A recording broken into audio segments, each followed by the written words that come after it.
Hey guys, welcome back to the channel. This is a story about what if Naruto goes to Uzushiogakure during wave mission. Before I start, please support for more amazing content, and do consider subscribing to my channel and share this video with your friends. This is written by Amaterasususano and link in description and support writer. Let's start the video. October 10th was just a normal day in the Hidden Leaf village, well as normal as a ninja village could be. On this day only known to a select few Kushina Uzumaki Namikaze, wife of the 4th Hokage, Minato Namikaze, the Yellow Flash, was in the middle of giving birth today and was currently laying on her back in a secret cave a few miles from the village. The reason she's so far away is because she is the Jinchuriki on the demon nine-tailed fox. When a female Jinchuriki goes into labor, the seal weakens and the tailed beast will try to escape. Come on Kushina, on more push and you're done, Minato said with his hands placed over the seal trying to keep it intact. Shut the hell up. How about you try giving birth? Kushina yelled. Kushina, he's right, just one more push.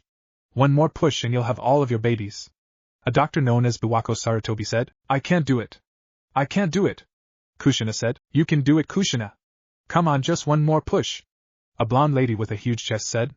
This was Tsunade Senju, granddaughter of the first Hokage and one of the legendary Sannin. Come on Kushina. Just one more push. The seal is slipping away. Minato said. Where the hell is Jiraiya? Tsunade asked. The toads called him for an emergency. Minato said. Ayaha. Kushina yelled as she pushed her final baby out. Congratulations, Kushina, it's a girl. Biwako said. That makes 2 boys and 1 girl. Tsunade said. What are their names? Biwako asked. I'll name the girl, Narumi. The blonde boy can be named Menma. Kushina said. Kushina then looked at the firstborn child. His hair was half blonde and the other half was red. The first 2 had blue eyes like their father, while the oldest had his mother's violet eyes. His skin wasn't as pale as his brother and sister. Kushina had a hard time finding a name for him. She was cut off when a scream was heard in the room and Biwako was dead on the ground while a masked man was holding the son she has yet to name. They all looked at the masked man and he spoke up. 4th Hokage, Minato Namikaze. Step away from the Jinchuriki, or else this child will die in its very first minutes of life. The man said. Who is he? Minato thought and Kushina yelled since Minato hasn't fixed the seal and the Kyuubi is starting to escape. Get away from the Jinchuriki. The man said and pulled out a kunai placing it at the baby's neck. Wait. Please, just stay calm. Minato begged. I'm completely calm.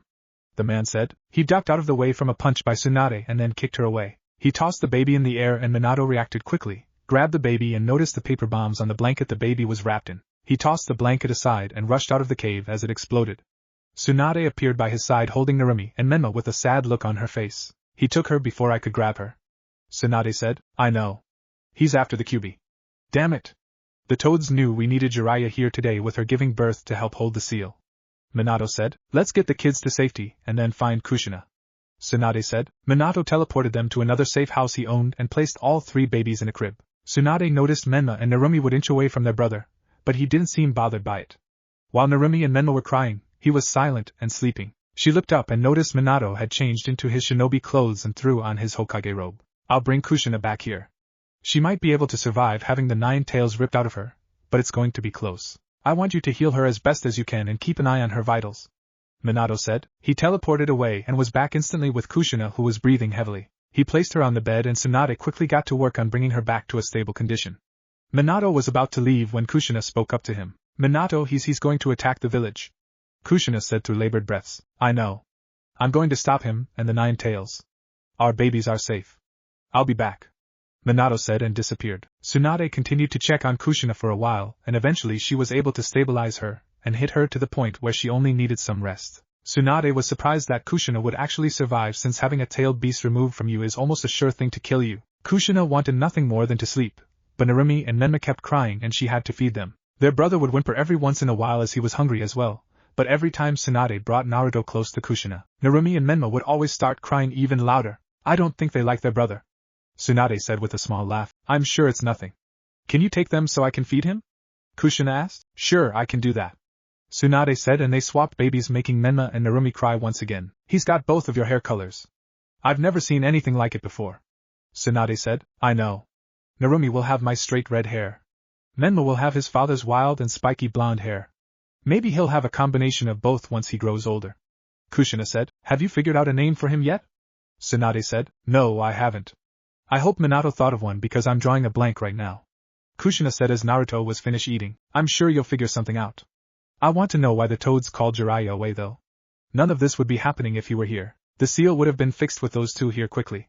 He better have a good explanation for this or I'm sending him into the hospital again, Tsunade said, and then Minato appeared in the room. Minato! What happened?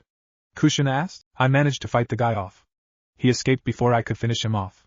He uses some kind of space-time ninjutsu that's almost as fast as me using the Hiraishin. Minato said. That's impossible. You're the fastest shinobi alive. How can someone possibly match your speed? Tsunade asked. He called himself Madara Uchiha. Anyway, we have another problem. The Nine Tails is still going on a rampage and I have Gamabunta holding him off with Lord Third. I need to reseal it. Minato said. Let's go then. I can take it back inside of me. Kushina said. No, it can't be you. Your chakra coils are already depleted and you haven't fully recovered from the Nine Tails being extracted from you. Minato said. Then where are you going to seal it? Kushina asked and Minato looked at her kids. No. Absolutely not. Kushina yelled. Kushina, they're the only ones I can think of. I can't use anybody else's kid. What kind of Hokage would I be if I could sacrifice somebody else's child and not my own? Please, I need to do this. I'll split its chakra from the body and divide each between the three of them. Minato said. You sure you can't use me? Kushina asked. Yes, I'm positive. The Nine Tails would just force its way out because you're still weak from the extraction. If I were to reseal it into you, then you would die and it would escape. I have to do this. Minato said. Fine, then I'm coming with you. I can use my chakra chains to hold it down. Kushina said. I don't know. You think she can handle it? Minato asked Tsunade. She should be able to. She's a full-blooded Uzumaki, so her using the chakra chains barely takes up any chakra. I'll come along just in case. Tsunade said. Thank you. Minato said, and they gathered the kids and left to do the sealing. Battlefield. Minato, Kushina and Tsunade arrived in the clearing where the Nine Tails were being held. They noticed the third Hokage was standing on top of Gamabunta using his staff to hold the Nine Tails down. Kushina used her chains to hold down the Nine Tails and Gamabunta went back to empty Mayaboku while the third Hokage landed in front of them. Kushina? You're still alive. Hiruzen said, shocked. It's going to take a lot more than a stuffed cat to take me down. Kushina said, and they all chuckled at her. Minato, what's the plan? Hiruzen asked. I'm going to split the Nine Tails' mind and body from its chakra. I know you want to argue, but it must be done. Now, I need everyone to stand back. The jutsu I have to use requires a soul sacrifice. Minato said. Minato Namikaze. You are not killing yourself just to seal away some stupid fox. Kushina said, and then the Nine Tails roared. Shut up, you damn fox. Kushina yelled and everyone's sweat dropped at her. I'll do it then. Hiruzen said. What? Tsunade asked. I said I'll do it. I'll do the jutsu to sacrifice my soul. Minato, you have a new family to look after and take care of. Consider this my final act as Hokage. Hiruzen said. I'm sorry, Lord Third, but I can't let you do that. Minato said. Minato, I've already lost Biwako. Asuma doesn't need me anymore. He hardly even speaks to me. Just let me do this, please. Hiruzen said. Just let him do it, Minato. Let him go out on his own terms. Tsunade said. Fine. You can do it. Minato said with a sigh. Thank you. Now, who will we be dividing the chakra into and who gets the mind? Hiruzen asked. Place the chakra inside of Narumi and Menma. Narumi has a high chance of accessing the Uzumaki chakra chains and Menma, I can tell, will have a high amount of chakra on his own. They'll be able to handle the chakra.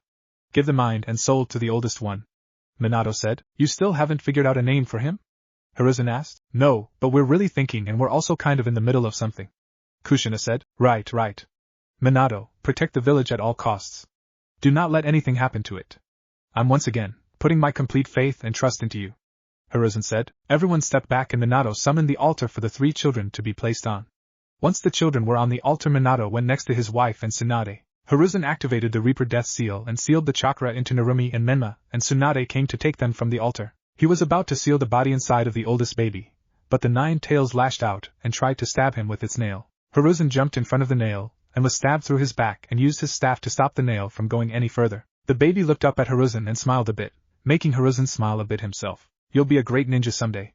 You carry the will of fire inside of you and are destined for great things. I hope to hear your story when your journey is done, Naruto. Seal, Hiruzen said. Those were the final words of Hiruzen Sarutobi, the professor of shinobi and the third Hokage. The Nine Tails let out a final roar of defeat as it was sealed away inside of Naruto. The third Hokage fell to the ground after the Shinigami ripped out his souls and he had a smile on his face. His staff transformed into a monkey that had a sad look on his face as he looked at his fallen summoner. He picked up Naruto and took his family. King Enma? Minato greeted. I have your son here. Hiruzen has high hopes for him. I wish you all well. Enma said as he handed Naruto to Minato. Thank you, Enma. Minato said. We still need a name for him, Minato. Kushina said. He already has one. Hiruzen called him Naruto just before he died. I would stick with that one to honor him. Enma said. Of course he would choose Naruto. That's the name of the character from Jiraiya's first book.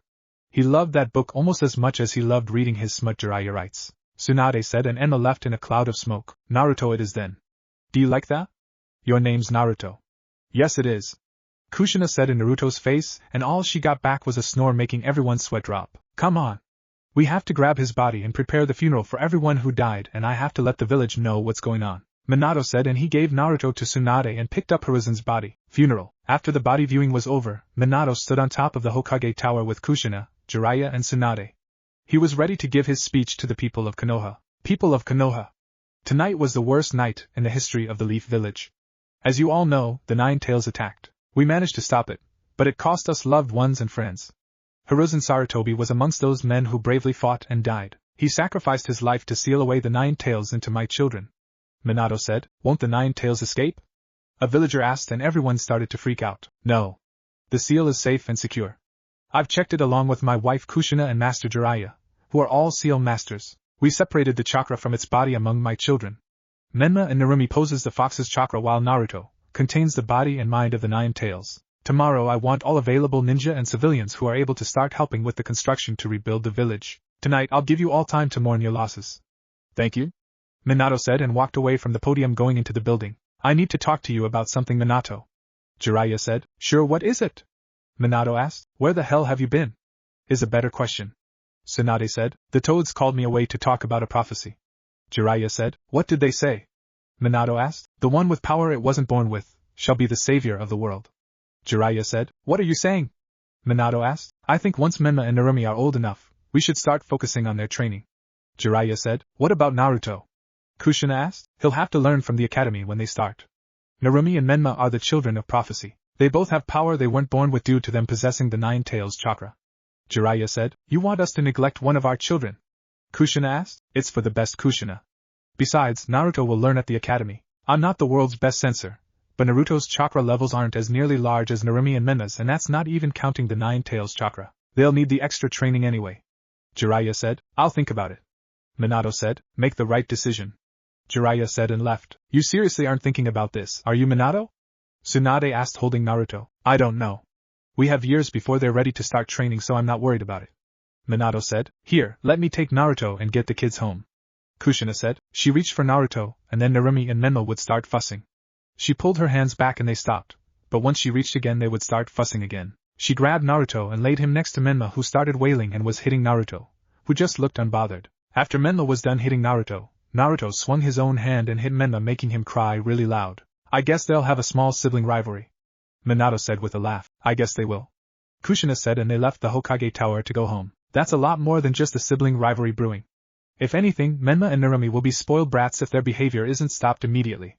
Shizen said and left. Shizen was Tsunade's assistant that everyone forgot was there helping with Kushina giving birth. What they didn't know was that a certain one-eyed elder was going around spreading rumors that the fox would take over Naruto, and that didn't sit well with the villagers. They decided that they would have to take out the fox itself before it could reemerge and destroy the village. 5 years later. It's been 5 years since the Nine Tails attack, and today was October 10th, which was Naruto, Menma, and Narumi's birthday. For Naruto, he didn't really care for his birthday since he's never really gotten anything. He didn't make friends because parents would tell their kids to stay away from them, and the people that wanted to be his friends only did that so they could get close to Menma and Narumi. Over the years he's become close with two people who are a few years older than him.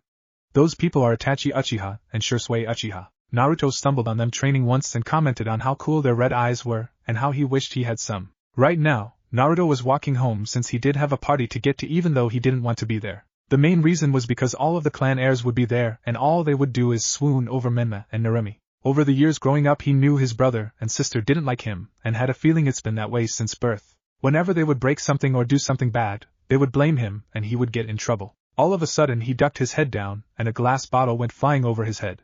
That's another thing about him, he's always had good danger senses since he was born. He turned around and saw an angry mob running after him. He did the only thing he could and ran. He ran as fast as his little legs could take him, and when he was almost home, he was pulled into an alley and didn't even see who did it. If he was able to see who did it, he would have noticed the blank Mastambu leaving the scene. Nowhere to run now, you little demon. A drunk man said. Demon? Who? Naruto asked, confused. You're a demon in human skin. A different man said. But I am a human. I have fingers, toes, and talk just like you. Naruto said. You're nothing but a fox in disguise. Today's the day you die, you stupid fox. A villager said. They didn't give him the chance to respond because they all just charged in and started beating him when he was cornered. Naruto took a blow to the head, and then everything went black. The beating continued and eventually the villagers got bored after 20 minutes because he wasn't screaming in pain like they wanted. They walked away and left him there on the ground unconscious and bleeding with torn clothes. A little girl with violet eyes came running over after she saw him on the ground and tried to wake him up. Hey, are you okay? She asked, and she didn't get a response, so she ran to get some help. Mindscape. Naruto woke up in some kind of sewer and walked around. He noticed he was healed up and wondered who came and got him. As he was walking, he came across a large cage and looked inside and then jumped back when a large claw came flying at him. Hello? Who's in there? He asked, and a large fox came walking from the darkness, and it did not look good. Who are you? Naruto asked. I am the nine-tailed fox and the reason the villagers beat you today. I was sealed inside of you the day you were born. Unfortunately, I was separated from my chakra and I won't live much longer inside of you. I'll disappear and return to my chakra inside of your brother and sister. Since they both have my chakra, I'll be split in two. The Nine-Tails said. I've read about you. You don't seem all mean and nasty, like a rampaging like they say around the village. Naruto said, and the Nine-Tails just looked at him. No, I am not a rampaging as you put it. I was made this way after continuously being used and sealed away for years. Now I don't have much time left. I'll do you a favor. With my limited chakra I've gathered over the years, I can give you two gifts. I've been looking into your DNA over the years and discovered you have that damn Uchiha blood inside of you, most likely from your father, although I doubt he even knows. Now I've noticed you spend time with two Uchiha already, so what I'll do is unlock your Uchiha DNA so you can have the Sharingan like them. The Nine-Tails said, and used some of the chakra he had to unlock Naruto's Uchiha DNA. I don't feel anything. Naruto said. You aren't going to. I've unlocked the DNA now, you'll just have to train to unlock your eyes.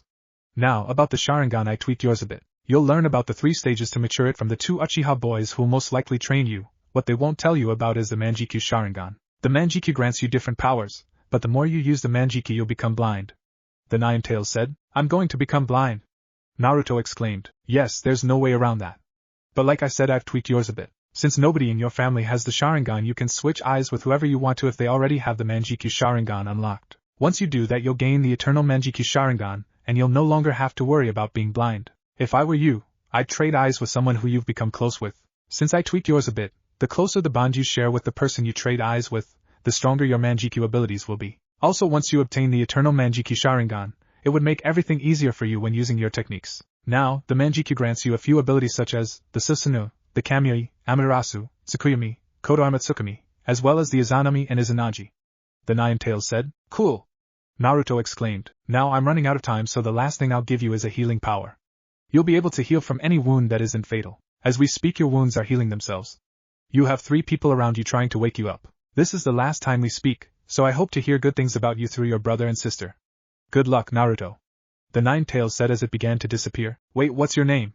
Naruto yelled, shocking the Nine-Tails that he wanted to know his name. It's Kurama. I have 8 more siblings out there. I'm sure you'll meet them.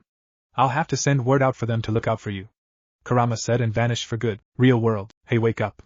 The same girl said, shaking him. You saw his wounds heal, right, Itachi? A boy asked, known as Shisui. Yeah, you think it was the fox? Itachi asked. It's possible. Shisui replied. What fox? I don't see a fox around here. The girl asked. They mean the fox that was sealed in me the day I was born. Itachi, Shisui, nice time to show up after I got ass kicked. Naruto said as he stood up. We didn't know. We were being held up after coming back from a mission. We only found out because of your little girlfriend here saying you needed help. Shisui said with a smirk. She's not my girlfriend. I don't even know her. She's not even from this village. Naruto said. How do you know that? Itachi asked. Because no kid in this village would lift a finger to help me, that's how I know. Naruto, nice to meet you. Naruto said, holding out his hand. Oh, I'm Raven. Nice to meet you too. She said. Nice name. Pretty eyes. Naruto said. Thank you. Raven said with a blush. Oh, look, Itachi, little Naruto is making his girlfriend blush. Shisui said. She's not my girlfriend. But, at least I can get a girlfriend. I've seen you try to ask girls out on a date, and all you do is stutter. Naruto said. I do not. Shisui said. Sure you don't. Naruto said and pulled out a book and walked away. Wait. Where are you going? Raven asked. Home. It's my birthday along with my 2 siblings. Apparently Jiraiya and Tsunade of the legendary Sannin are going to be there today for something special. You want to come? Naruto asked, and before the girl could say anything another voice spoke up. That would be a wonderful idea. May I come as well? A woman asked. Sure. Naruto said. Thank you. I've been looking for somebody by the name of Jiraiya. He has a severe beating coming to him. By the way, my name is Arella. Arella said, let me guess, the perv was caught peeping on you in the hot springs and you've come all this way to look for him. Naruto said, something like that. Arella said, okay, well the party starts in a few hours, so I'll see you there. Naruto said, bye Naruto. Raven said with a blush and Arella noticed it and smirked. Hey Naruto. Are you by any chance looking for a wife? Arella asked. No, I'm only 5. Besides, aren't you a little bit too old for me? Naruto asked. I wasn't talking about me. I was talking about Raven. Arella said, oh. Still, I'm not looking for a wife or anything right now. Maybe in the future, but who knows? Naruto said with a shrug. Well then I guess you'll just have to meet Raven somehow in the future. Arella said, maybe, but I don't even know what village you're from. Naruto said, oh, we're not from a village. We're not even from this dimension. Arella said, what? Naruto asked, never mind. It would take too long to explain. We'll see you at the party. Arella said as she started to walk away with Raven. Why would you want to train under me and Itachi? Shisui asked. Because, with enough training, our eyes will be the same. Naruto said and Itachi quickly picked up on what he meant. I see. Then I'll look forward to training you, Naruto. Itachi said and vanished with Shisui. Naruto, wait. Raven said running up to him. Huh. Naruto said and then Raven kissed him on the cheek making them both blush. Happy birthday. She said and ran over to Arella. Thank you? Naruto said and ran off. Namikaze's compound. Look what Loserville dragged in Narumi. Menma said. Yeah, it's our loser of a brother. He couldn't even put on decent clothes before he went out. Narumi said. I can't believe we're related to him. Menma said. Menma went to tackle Naruto to beat him up like he always does, but Naruto moved out of the way and did the same for Narumi making them both crash into the wall and knock over a vase. Kushina heard this and ran through the house to see what happened. What happened? Kushina asked. Naruto did it. Menma said fake crying. He pushed us into the wall, and we just wanted a hug. Narumi said fake crying as well. Naruto. Go to your room. Do not come out for the party. I will not let you ruin your brother and sister's special day. Kushina said. It's not like I was wait. Their special day? We were born on the same day. Or did you forget when you had a fox shoved in my gut after I was born? Naruto said with a sneer and walked away leaving a stunned Kushina and confused Menma and Narumi. Kids, go get ready for your party later. Your father will be home soon and the guests will come later after that. Kushina said and the kids went to their rooms. Hey Kushina. Minato said as he appeared in the house. Minato, Naruto knows about the 9 tails. Kushina said. What? How? We didn't tell them yet. Minato said. I don't know. He said I must have forgotten his birthday when we had the fox shoved in his gut. Who told him? Kushina asked. Let's find out. Naruto, come to the living room. Minato yelled and Naruto came walking to the living room. Yes? Naruto asked. How did you find out about the fox? Minato asked. You can blame your lovely villagers for that. Naruto said. What do you mean? Kushina asked. What I mean is that they told me about the fox when they were beating me before I got home. Naruto said. The villagers would never do something like that. Kushina said. Yeah, the villagers are nice people who treat us kindly. Minato said. No, they treat you and the 2 spoiled brats upstairs kindly. Naruto said, and then got slapped by Kushina. You do not talk about your brother and sister like that. Now go to your room. No party tonight for you. Kushina said. That's a bit too far, Kushina. He can come to the party, but we'll just give his gifts to Menma and Narumi. Minato said and Naruto just walked away. Party. The party was going on and just like Naruto knew, the clan heirs and all kids that were there, all avoided him and played with Menma and Narumi. He sat off to the corner and just read a book he found. He was brought out of his musings when someone tapped him on the shoulder. He looked up and saw Raven staring at him holding a gift in her hand. Hey Raven. Naruto said. Hi Naruto. I brought you a present. She said holding out her hands and he took it and opened it revealing a violet kunai. Wow, I didn't even know they made kunai this color. Naruto said and gave her a hug. They don't. It's special made from my powers. It has my name on it so you won't forget me. Raven said. That's so nice. Thank you Raven. He said and pulled her in for a hug. Why are you sitting by yourself? Arella asked. The kids don't like me, but I don't care. They're all spoiled anyway. Naruto said and Raven nodded. They're weird to me. One girl kept asking about makeup and flowers. Do I look like somebody that likes that stuff? Raven asked and Naruto just shook his head. Alright everyone gather around. I have an announcement to make. Minato said and everyone gathered around except Naruto and Raven. Don't you want to go see what it is? Raven asked. No, I'm perfectly fine right here. Besides I have a feeling about what the announcement is. Naruto said. What do you think it's about? Raven asked. They're going to take something that belongs to the oldest clan heir and give it to them. Naruto said. Wait, so you mean? Raven asked. Yes, that is exactly what I mean. Naruto said. But aren't you supposed to be the next in line? From what I've read and heard, that title always goes to the firstborn. Arella said, well, apparently they don't seem to care. Neither do I. I don't even know if I'll stay in this village for long. It sucks and everyone hates me. I'd rather go somewhere else and be happy rather than stay here and be hated for something out of my control. Naruto said, okay everyone, as you know, next year all of our children will begin the academy. It is with great pride that I announce, Menma is now named the clan heir of the Namikaze clan and Narumi is now named the heir of the Uzumaki clan. They will begin their training tomorrow, as should all clan heirs if they haven't begun already. Minato said, and everyone but the Uchihas, mainly the head family of the Uchiha clan, clapped. That's not all. Me and Jiraiya have been talking and we've decided to let Menma and Narumi sign either the slug contract or the toad contract. Tsunade said, really? Narumi and Menma yelled, yes really. Now which one do you want to sign? Jiraiya asked as they both summoned their scrolls. I want the toads. Menma exclaimed, I want the slugs. Narumi said, and they each went up and were instructed on how to sign the contracts. I thought Naruto was supposed to become the clan heir. Shisui said to Itachi. He was, but apparently Lord Fourth and Lady Kushina had other plans. Itachi said, you think he's upset about it? Shisui asked. Look for yourself.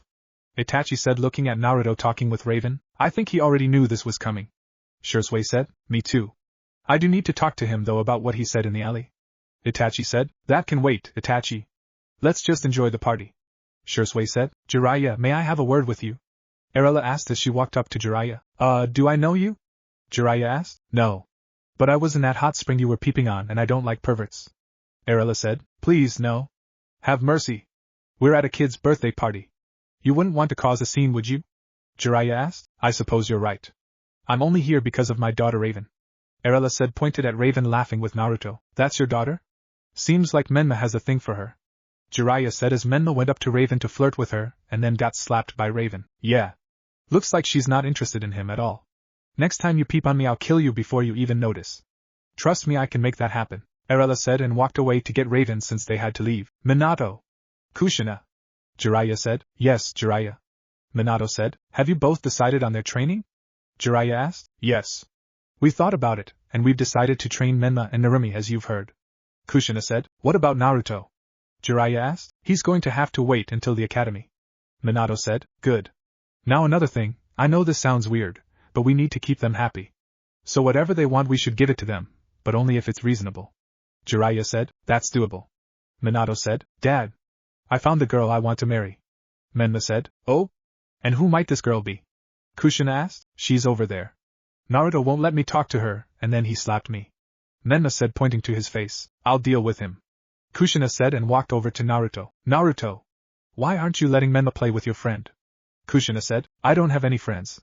Wait, are we friends? Naruto asked Raven. Yes, we are. I don't want to play with Menma. He talks dirty to me and I don't like it. Raven said. Oh, hush, little girl. Naruto, apologize for slapping your brother. Kushina said. But I didn't slap anybody. Naruto said. Yeah, I slapped him. Raven said. She's lying, Mom. I saw him do it. Narumi said. Yeah, we saw it too. A blonde girl with blue eyes said, and the other kids agreed. Yeah, loser, apologize for slapping for your brother. A boy named Kiba said. He grabbed Naruto by his neck and shoved him to the ground. Bad idea. Naruto, already being pissed off, just snapped and tackled Kiba and started to punch him in the face repeatedly, and Kushina tried to get him off but his grip on Kiba's neck was too strong.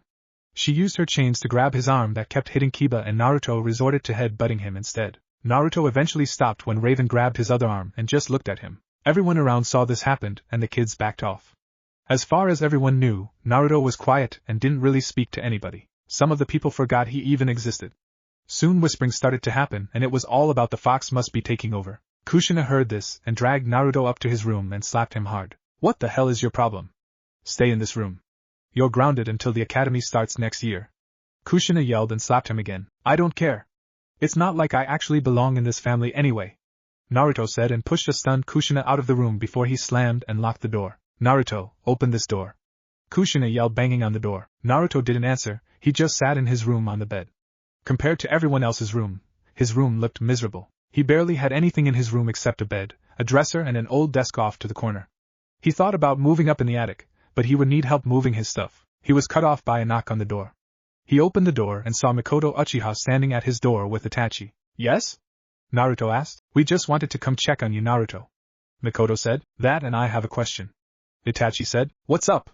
Naruto asked. You said you'd rather train under me in Shisui because with enough training our eyes would be the same. Do you have the Sharingan? Itachi asked. That's ridiculous, Itachi. Only an Uchiha can possess the Sharingan. If you haven't noticed, Naruto's parents aren't Uchiha. Mikoto said. Actually, I think my dad has a past family member that was once an Uchiha. Naruto said. Why would you say that? Mikoto asked. Well, I met the Nine Tails when I was beat up by the villagers. He was fading away because he needed to get back his chakra, so now there's 2 Nine Tails in Menma and Narumi. It gave me some gifts before it left, and told me I had some Uchiha DNA, so it unlocked it, and claimed it must be from my father's side of the family since my mom is a full-blooded Uzumaki. He gave me the Sharingan and recommended I train under you in Shisui, because he thinks I can reach my full potential underneath the both of you. He also gave me a healing ability, which you saw when my wounds were healing in the alley. Naruto said. Do you have it now? Mikoto asked. I don't know. Naruto said. Channel some chakra into your eyes. Itachi said. I don't think he's unlocked his chakra yet. Have you? Mikoto asked. A little bit. I think I did it while I was running away from the mob. Naruto said. That reminds me, how did you get caught? The mob must have been drunk, so there's no way they could have caught you while running, especially if chakra was being added to your running. Itachi said. I don't know. I was running and then the next thing I know, something pulled me into the alley. Naruto said. Must have been an Umbu operative. Mikoto said. Couldn't have been. Didn't Lord Fourth place all Umbu on security detail around the entire village for today in case of an attack? Itachi said. I didn't say it was regular Umbu. Mikoto said. You think he had something to do with it? Itachi asked. Yes, but that's not why we're here. Mikoto said. Right, Naruto, channel some chakra into your eyes. Itachi said. Naruto nodded and did as told. He began to channel chakra into his eyes at a slow rate because even he knew if he used too much it would cause problems. Itachi and Mikoto both turned on their Sharingan as a demonstration. Soon after a minute, Naruto's eyes changed red and both of his eyes already had 2 tomo in each eye. He was amazed at what he was seeing and couldn't help but smile. Well, that settles it. You do have the Sharingan. Mikoto said. Yeah, but activating the Sharingan at such a young age is unheard of. He beat me by 3 years and already has 2 tomo in each eye. Itachi said. Is that a good thing? Naruto asked. Yes and no. Itachi said. It's a good thing that you've unlocked it, but it's bad that you've unlocked it early. I mean, you need to go through a lot of emotional pain to unlock just the first tomo, and yet you have 2 tomo in both of your eyes. Are you really getting treated that badly here? Mikoto asked. It's not just that. I can't remember the last time I was actually happy in this house, let alone this entire village. I guess me basically being stripped of my title of heir was the final nail in the coffin. Naruto said with a shrug. Okay, back to why we're here. I noticed you didn't have any gifts down there, so I went and got you this. Mikoto said, giving him a book. A book? Naruto asked. It's a book on sealing. I think it would be better given to you than your brother and sister. Have you gotten any other gifts? Mikoto asked. Yeah, I got this nice kunai from my friend Raven. Naruto said, pulling out the violet kunai with her name on it. Oh, somebody's got a girlfriend. Mikoto teased. She's not my girlfriend. Maybe in the future once I'm developed, and can wow her. Naruto said with a shrug. What do you know about wowing a female? Mikoto asked. Well, in the books I've read a man would take a girl out on a nice date, and then take her either home or back to his house. Then they kiss and take their clothes off and start to. He was cut off. Okay, that's enough. Mikoto exclaimed. Sorry. Can you both help me with something? Naruto asked. Sure, what is it? Itachi asked. Can you move my stuff up into the attic? I've been cleaning it out, and I want to make that my room. Naruto said. Sure, we can do that. Is this everything you have? Mikoto asked, looking around. Pretty much. I don't really get new clothes all the time like Menma and Narumi, so I have to go to the clothes stores at night and take clothes from the dumpster that they can't sell anymore. I get some and the rest goes to the orphanage. They just don't know it's me doing it. Naruto said. Alright, let's get you moved up to the attic. Mikoto said. It took them 20 minutes to move all of his stuff up to the attic and set everything up. Naruto talked to Fugaku a bit as he came upstairs to get his wife. He accidentally showed him the Sharingan and then had to explain everything to him. Surprisingly, Fugaku was fine with Itachi and Shisui training him in private. He said to consider it a birthday gift from him. Naruto snuck back down during the party and talked to Raven a bit more before she had to leave and go back to his dimension. Next day, Naruto woke up and went downstairs after hearing a bunch of commotion. He made it to the living room and saw Menma and Narumi jumping around while Tsunade, Jiraiya, Minato, Kushina and Minato's last living student, Kakashi Hatake, all in the living room. Okay, I guess we're all set then for their schedule. Minato said. I'll handle their chakra control. Tsunade said. I'll do their taijutsu and summoning. Jiraiya said. I'll handle their ninjutsu whenever Minato-sensei is stuck in the office. Kakashi said. I guess I'll just help with Tsunade in their chakra control and taijutsu. I can do some sealing lessons as well. I need to be at all lessons because my chains can help suppress the Nine Tails chakra. Kushina said. Can we start today? Narumi asked. Yeah.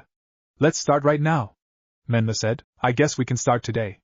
Kushina said, and Minato noticed Naruto standing there with a blank face. Oh, hey Naruto. Sorry, but you'll have to wait until the academy starts before you start training. Minato said. Okay. Naruto said with a shrug, and Menma and Narumi both grabbed him. Yeah, loser, we start early training so now you won't stand against us. Not like you did before anyway. Menma said, and we're the clan heirs. So you better start obeying our orders. Narumi said. You both remember Kiba, right? Naruto asked. Yeah. The both said. Good. I suggest you get your hands off of me before I give you both the same treatment I gave him yesterday during the party. Naruto said with a glare, making them back away. Naruto, that's not nice. Kakashi said. You should really apologize. They are the children of prophecy. Jiraiya said, ruffling their heads. Shut up, you old perv. I'm going out, not like any of you care though. Naruto said and left house. Uchiha compound. Naruto, after leaving his house, walked over to the Uchiha compound. It was odd for him, but everyone there didn't seem to mind his presence, and were actually nice to him. He made it to Fugaku's house and was currently speaking to him. Have you seen Itachi or Shisui? Naruto asked. They're both in the forest training right now. Fugaku said. Thanks. Naruto said and walked away. Forest. How long do you think we have until Naruto shows up for training? Shisui asked. Ask him yourself. Itachi said, pointing at Naruto walking up to them. Didn't think you'd want to start training so early. Shisui said. Well, I need some kind of training. Everyone else has already started training, so why can't I? Menma and Narumi are getting trained by two of the legendary Sannin, the copy ninja, and our parents. Naruto said. That's a lot of training for some 5-year-olds. Shisui said. I hope you know that training with us won't be easy. Itachi said, activating his Sharingan. Yeah, it's gonna be pretty intense, and you'll wish you were dead. Shisui said, also activating his Sharingan. I wouldn't have it any other way. Naruto said. Good, first things first. You will address us as sensei when we are training. You will not slack off any time during training. Do you understand? Itachi asked. Yes, Itachi sensei. Naruto said. Good. First thing we need to do is fully unlock your chakra. Right now you can only use a small dosage of it. I want you to sit down and meditate. Concentrate on your chakra and pull it to the surface. Shisui said. Naruto nodded and sat down in a meditative position.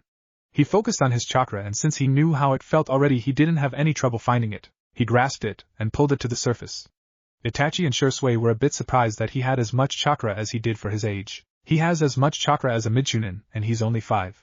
Shisui said. That's his Uzumaki genes. They are known for having large chakra reserves. Itachi said. Alright Naruto, that's enough. Shisui said, and Naruto stopped. How was? Naruto stopped and glanced to his right, and Itachi caught it, sending a small unnoticeable signal to Shisui, who disappeared in a quick shunshin. He returned a few seconds later with 2 blank Umbu masks. Why do you have Umbu masks? Naruto asked. These aren't regular Umbu masks. Shisui said. Then what are they? Naruto asked. These belong to a secret organization of Umbu called Root. The leader of this group is called Danzo Shimura. He's a dangerous man known as the Shinobi of Darkness. He's missing an arm and an eye, has a scar on his chin, and walks with a cane. He's on the council and he covers his tracks well. Stay away from him. It's clear that he has his eyes set on recruiting you into his little organization. Shisui said. So stay away from a one-eyed crippled old man. Got it. Now can we start training? Naruto asked. Alright, first up, chakra control. I want you to grab some leaves and try to make them stick to your body using chakra. If you can do that, I want you to pick up a small pebble and try with that. Once you're done, we'll move on to some taijutsu sparring before choosing a style for you. You'll of course learn the Uchiha fighting style, but you'll need your own. Shisui said. No offense, but I'd rather not learn the Uchiha fighting style. I have a few that I already want to learn. Naruto said. What styles would those be? Itachi asked. I don't know how to pronounce them, but I have the scrolls for them. Naruto said, and pulled some scrolls out of a bag he had, and Shisui read them. Aikido, Taekwondo, Bojutsu, and Kung Fu. These are some pretty good styles to learn. Shisui said. I hope you know we won't be able to train you every day. We still have our ninja duties as well. Itachi said. I know. I'll just train by myself since I do have that sealing book your mother gave me. I'll just split time between taijutsu and fuinjutsu. Naruto said. What about ninjutsu and genjutsu? Shisui asked. Well, I thought I would do that with you too. We have the Sharingan, so that's where a lot of my genjutsu would come from. Of course I'll still learn genjutsu that doesn't require the Sharingan, but it would be best if I did that with you. Ninjutsu is self-explanatory. I don't want to overload a jutsu and then kill myself. Naruto said. That's not a bad plan actually. Now, first thing first, channel some chakra into the piece of paper. Shisui said. Why? Naruto asked. It's chakra paper. It'll tell us your chakra nature for jutsu. If it burns, it's fire. If it crumbles, it's earth. Gets wet, it's water. Crinkles means lightning, and if it shreds, it's wind. Itachi said. Naruto did as told and the paper split into 4 pieces. One was shredded. One was burnt, one crinkled into a tiny ball and the last one got wet before it dissolved into nothing. They sat there in silence not believing Naruto had 4 chakra natures. I think it's broken. Naruto said. It's not broken. Itachi said. Yeah, it's just rare for somebody to be born with 4 chakra natures. It's usually 1 or 2, some people have 3. But 4 is unheard of. I have fire, lightning and wind, but I had to train in getting a wind affinity. Shisui said. I have fire, water and wind. So that means you won't have to train with somebody else when it comes to chakra natures since we can teach you the ways to control it. Itachi said. Now we'll break things down. I'll train you in taijutsu and genjutsu. Itachi will also train you in genjutsu, but he'll mainly handle your ninjutsu. Shisui said. When do we start? Naruto asked. Now. Shisui said and gave Naruto some leaves to do his chakra control. 1 year later. A year later Naruto was still training with Shisui and Itachi. They had been gone a lot lately because they joined the Umbu, so he had to do a lot of training by himself. His relationship with his family hasn't improved at all, and he didn't really care.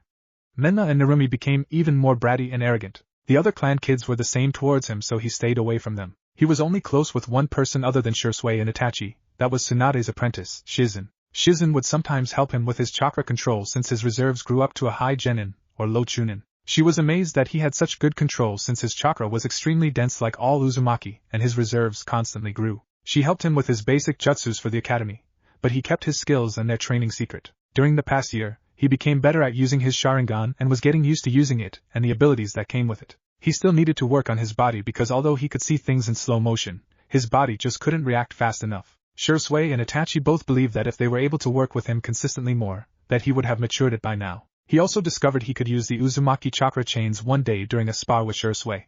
He was doing good with sealing as he was already won the 2nd level of sealing. He was now at the academy and did not hear a single word that his father said in his speech. Naruto, were you paying attention? Shizen asked. No. He replied bluntly. You're in the class with all clan heirs and a few civilians. Room 103 on the 1st floor. Can you at least try to make some friends? Shizen asked. I'd rather not. We both know everyone in this village doesn't like me. I have no problem with being alone with no friends. Naruto said. I swear you're starting to act like Itachi and Shisui. She whispered. What's so bad about that? He asked. Nothing, just get to class. Shizen said with a sigh. Alright. Before we start class for the day, we're gonna have a spar with all of the students to see where they are currently. Minato said. He just wants the 2 brats to show off their training. Naruto mumbled. Be nice. Shizen said. Yeah. Naruto said, and Shizen smacked him on the head. I'm serious. How are you going to fight? I thought you wanted your training secret. Shizen said. I'll just go in brawling. Make it look like random punches and kicks, but I'll be on guard. Naruto said. Good luck. I'll see you after school. I need to get back to the hospital. Shizen said and left. Academy training area. The fights weren't impressive in Naruto's eyes. It looked like a bunch of idiots going out to fight and randomly swinging. The worst fight was between 2 girls named Ino and Sakura. It was basically a cat fight, and the instructor quickly called the fight to an end. Next up was a fight between Shikamaru and his chubby friend Choji. It ended quickly since Shikamaru was too lazy to fight, and Choji refused to fight his friend. Kiba, Narumi and Menma all fought civilians and of course they won. Minato, Kushina, Jiraiya, Tsunade and Kakashi who were watching were all proud of Narumi and Menma. Alright. Next up we have Sasuke Uchiha vs Naruto Uzumaki Namikaze. The instructor said. This was going to be interesting. Naruto met Sasuke a few times and to sum it up, Sasuke was a major. He constantly tried to berate Naruto telling him he was nothing compared to an Uchiha, but was always angry when Naruto just looked at him with an unreadable expression. They walked to the ring and the girls started chanting for Sasuke to win. They stood there staring at each other, and you could feel the hatred coming off of Sasuke. I feel bad for Naruto. Kakashi said. Why? Tsunade asked. He hasn't started training yet, and he's up against Fugaku's youngest son, and he's already been training for a year. Kakashi said. Then it will be over quickly and Naruto won't get hurt. Kushina said. Alright. This is just a spar. Now, form the unison sign. Minato said. No. Naruto and Sasuke said at the same time. You have to. It's the proper way to begin a spar. Minato said. This isn't a spar. I'm going to kick his ass. Naruto said. Please, you can't stand up to an Uchiha. Only an Uchiha can defeat an Uchiha. Sasuke said. Then I guess that's why Madara lost to Hashirama Senju. Naruto said. How do you know that? Minato asked. We have this thing called a library. Now are we going to fight or not? Naruto asked. Hajime. Minato said. As soon as those words were said, Naruto and Sasuke charged in at each other, and their fists collided. Sasuke, believing he was the better fighter, decided to go for a quick finish and sent his fastest and strongest punch at Naruto, who ducked out of the way. Once Naruto ducked, he punched Sasuke in the stomach, making him grunt, and he quickly followed up with a kick to Sasuke's chin that sent him rolling on the ground. Sasuke stood back up and rushed in at Naruto with pure anger and hatred. He started swinging wildly and everything missed. Naruto, still not using a fighting style he knows, just went with Sasuke's momentum, and would hit him every time he missed. Sasuke got angry and jumped back, going through hand signs. "No! This is taijutsu only," the instructor said, but Sasuke didn't listen. "Fire style, fireball jutsu." Sasuke blew a medium-sized fireball at Naruto, who jumped out of the way. The match was about to be called when the teacher stopped as Naruto went through the same hand signs as Sasuke. "Fire style, fireball jutsu." Naruto blew out a fireball 4 times bigger than Sasuke's, and everyone was amazed at how he could already have that jutsu mastered. Up in the trees, Shisui and Itachi were both watching and smirked when Naruto used the jutsu. Sasuke was frozen in place, and if it wasn't for Minato getting him out of there, he would have been burned alive. "Alright. Fight's over. Nobody wins due to both fighters using ninjutsu," the instructor said. "That's a load of crap. I won as soon as he used ninjutsu," Naruto said. "Where did you learn that jutsu?" Sasuke asked. "It's one of the most basic fire jutsus around. Anybody can learn it," Naruto said. "Alright. That's enough. Everyone go inside for class. Naruto, you stay back for a minute," Minato said, and Naruto just sighed as everyone went inside. "Yes?" Naruto asked. "Who taught you that jutsu?" Minato asked. "It's literally one of the easiest jutsus to do.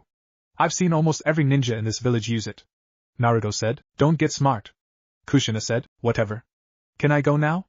Naruto asked. "You've really grown into a whiny little brat." Jiraiya said. "You've grown into a horny old man who can't get laid.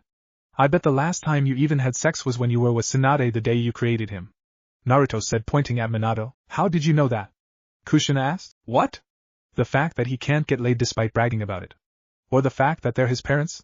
Naruto asked with heavy sarcasm. "Take that sarcasm out of your voice," Kakashi said. "What the hell are you gonna do?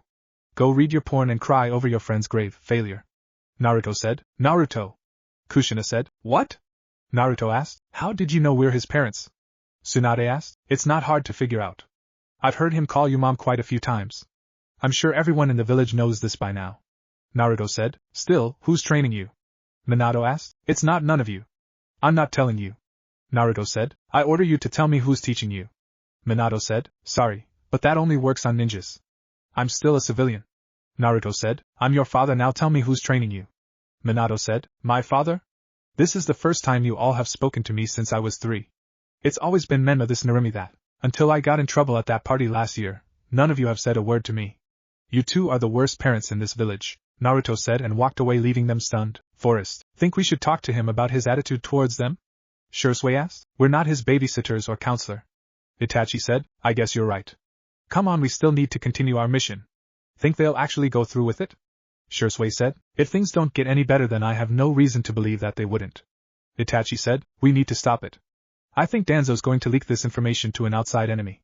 Shisui said. "Danzo may be a cruel man, but he will not endanger the well-being of the leaf. Especially with Minato as the Hokage." Itachi said. "Think Naruto will be mad about us not training him as much now? I know he's close to maturing his Sharingan." Shisui said. "He's not. He already knows something is brewing between the Uchiha clan and the Leaf Village. He pays attention more than people think. I'm sure he'll ask us about it when we talk again. As for his Sharingan, I think another spa will do the trick." Itachi said. "Again, he's only a genin-level ninja." Shisui said. "He may be a genin in terms of skill, but he has the durability of a jonin." Itachi said. "Am I training him today or you?" Shisui asked. "Both. I need to pick up Sasuke from school, but I'll be there for the training. We should start him on some other ninjutsu, and when his Sharingan matures, start his genjutsu training. This next year will be difficult, and he needs to be ready just in case," Itachi said, and they vanished. Hours later, Naruto was in the forest sitting down in a meditative position waiting for Shisui and Itachi to show up for training. He wanted to unlock his third tomo today, so he was going to have them really push him. He was brought out of his thoughts when he caught a kunai that was thrown at him for his left. He looked to the left, and saw Shisui standing there with his Sharingan activated. He turned on his own Sharingan and threw the kunai back at him, but added a hidden shuriken as well. Shisui jumped back and went into the trees, and Naruto followed him. He kept his guard up because he knew Itachi was also here. He ducked down from a kick aimed at his head and turned around, throwing a punch that Shisui blocked with his forearm. They both kept blank faces and then started trading punches and kicks. Shisui was moving at the speed of a mid-chunin level ninja while Naruto was barely moving at mid-genin speeds. Naruto caught Shisui in a wrist lock and threw him over his shoulder, but was disappointed when Shisui turned into a log. The fight was getting easier for Naruto, and then everything changed when Itachi showed up without warning. He was getting used to Shisui moving at the speed he was using, but Itachi came in at his full speed, Sharingan blazing, and Naruto couldn't keep up. They fought for 30 minutes before Shisui decided to move at Jonin speeds, and after another 10 minutes of non-stop sparring, Naruto finally unlocked 3 Tomo in each of his eyes, giving him a complete Sharingan. They fought some more, and then eventually Naruto passed out, and that ended the fight. Well, that was fun, Shisui said. He unlocked his 3rd Tomo. He's officially the youngest to mature his Sharingan. Itachi said, hopefully he'll never have to experience enough pain for the next level. Shisui said, in our current shinobi world, there's no doubt that he will go through that pain. He already knows the consequences of the next stage, so he should be fine. Itachi said, I'll take him home. Shisui said, no, he needs as much training as he can possibly get. We need to work on his ninjutsu and genjutsu skills. Itachi said, think he can handle it? Shisui asked. He's kept up with us for over an hour. Granted, it's only because of his Sharingan, but he can handle it just fine. I got some scrolls for certain jutsus to teach him, Itachi said, and tossed him a scroll filled with jutsus for all of Naruto's elements, some D, C and B rank jutsus. Not bad, but why shadow clones? Shisui asked. His chakra is too dense, and it's growing at a fast rate. His chakra levels are already close to that of a mid-jonin. By the time he graduates, he'll have almost Kage level reserves. He won't be able to properly do a regular clone. Itachi said, what's up with the ambush? Naruto asked as he woke up. It was just training. Itachi said, it has something to do with the war brewing between the Uchiha clan and the village, doesn't it? Naruto asked. You know? Shisui asked. Of course I know. It's not exactly hard to see the hatred the village has towards your clan. Don't worry, I won't tell anybody. Naruto said. Good, now we're going to start you on ninjutsu and your Sharingan genjutsu since you have a fully matured Sharingan. We have a scroll full of jutsus for your chakra natures. We're going to show you the steps on how to master 2 of your chakra natures today, and won't move on to the next 2 until you've completely mastered these 2. Shisui said. Which 2 will that be? Naruto asked. Fire and lightning. We both have a fire nature, and Shisui is the next best lightning user outside of Kakashi. Itachi said. Sweet, can we get started? Naruto asked. Yeah, we start now. Itachi said. Few hours later, Naruto finished training with Itachi and Shisui and was currently walking up the pathway to his home. He managed to complete the training for his fire element, and had one last step before he completed his lighting element. He learned a few jutsus for both fire and lightning, but not much. He silently went over the list of jutsus in his mind and went over the hand signs for the jutsus he knew. Fire style, fireball jutsu, fire style, dragon flame jutsu, fire style, phoenix flower jutsu, lightning style, lightning ball jutsu, lightning style, beast tracking fong. He entered his house and went up to his room. He didn't want to be bothered right now by anyone, and unfortunately that wasn't going to happen. He went downstairs after washing up to get some food, and he was met by stares from his brother and sister. Look who it is, Narumi, it's the loser of the family. Menma said. Yeah, you don't deserve to be in our family at all. Why don't you just run away and never come back? Narumi said. Yeah, you have no friends and nobody likes you. Just leave so this village can be happier without you. Menma said. Maybe we can use our power in the clan to banish him. Narumi said. Yeah, that's a good idea. I mean, Mom and Dad already don't pay attention to him. I'm sure we can get away with it. Menma said. You hear that? We're making this family how it should be. Just me, Menma, Mom and Dad. Narumi said with a smirk. I don't care. Naruto said blankly. Narumi and Menma took offense to that, and tried to attack him. Naruto simply ducked out of the way and bashed their heads together, making them cry out in pain. He grabbed some food and went back up to the attic and locked it. He sat on his bed and started to read his book on sealing. He honestly didn't care if he was somehow banished from the clan. The only clan he would be banned from would be the Namake's clan. An Uzumaki that has unlocked the chakra chains can never be banished from the clan unless they commit a serious crime against clan laws. It's also stated that the rightful heir to the clan seat would be the child of the current leader who can wield the Uzumaki chakra chains. So unless one of his siblings are able to use the chakra chains, he is the current heir, and in the off chance that one of them are able to use the chakra chains, they must fight for the position of clan heir. Right now he didn't care about any of that. He was focused on getting better at his skills and having a better grip on his sealing. He was very serious about becoming a ninja and knew all about what it takes, unlike the 2 spoiled brats downstairs. A year has passed since Naruto entered the academy, and since he didn't care for attention, he settled for being average in the class. It was quickly forgotten that he was the strongest student in the academy, but he didn't care. He never made an attempt to find friends since everyone hung out with Menma and Narumi. Speaking of Menma and Narumi, they both quickly made it known they were the popular kids in school and had lots of fangirls and fanboys. Narumi became the leader of her group of friends consisting of Ino Yamanaka, heiress to the Yamanaka clan, Sakura Haruno, a pink-haired girl from one of the wealthiest civilian families in the Leaf Village. Last but not least, Hinata Hyuga, heiress of the Hyuga clan. He noticed the peeks and glances Hinata gave him and even noticed her following him around the village on multiple occasions. He was able to avoid her all the time, and even her Byakugan couldn't find him. Menma had his own little group of friends that he hung out with and was apparently the leader. Kiba Inuzuka, the self-proclaimed alpha male of the Inuzuka clan. Shikamaru Nara, the heir to the Nara clan and laziest person in the class. Last but not least, Choji Akimichi, heir to the Akimichi clan and Shikamaru's best friend. Wherever Shikamaru went, Choji went. Naruto was in a group all by himself and isolated from everybody else, even the teachers, who he learned were not the biggest fan of him. He only had problems with one person, Sasuke Uchiha. After the first day of school when Naruto beat Sasuke in a spar, Sasuke has been trying to fight him every single day and Naruto would just walk away from him. Naruto knew he was too strong for them right now, and the only people that could even push him for now were Menma and Narumi, and that's only because of them being able to use a small dosage of the Nine Tails chakra. His training for the past year went good. He didn't bother to learn more ninjutsu as he wanted to master the ones he already knew. He wanted every jutsu to be down to one hand sign and right now he got all of them down to 3. His taijutsu was about low chunin and would have been higher if he wasn't constantly interrupted due to Itachi and Shisui having to go away for an Anbu mission, which he knew was them spying on the Uchiha clan. His Sharingan genjutsu was strong and both Itachi and Shisui pointed out that he'd be better than them as he was already better than them at his age with his Sharingan. They started to make him wear leg weights while he trained and without the weights he was mid-chunin level in speed. His ceiling was going good as he was already onto the 5th level of ceiling.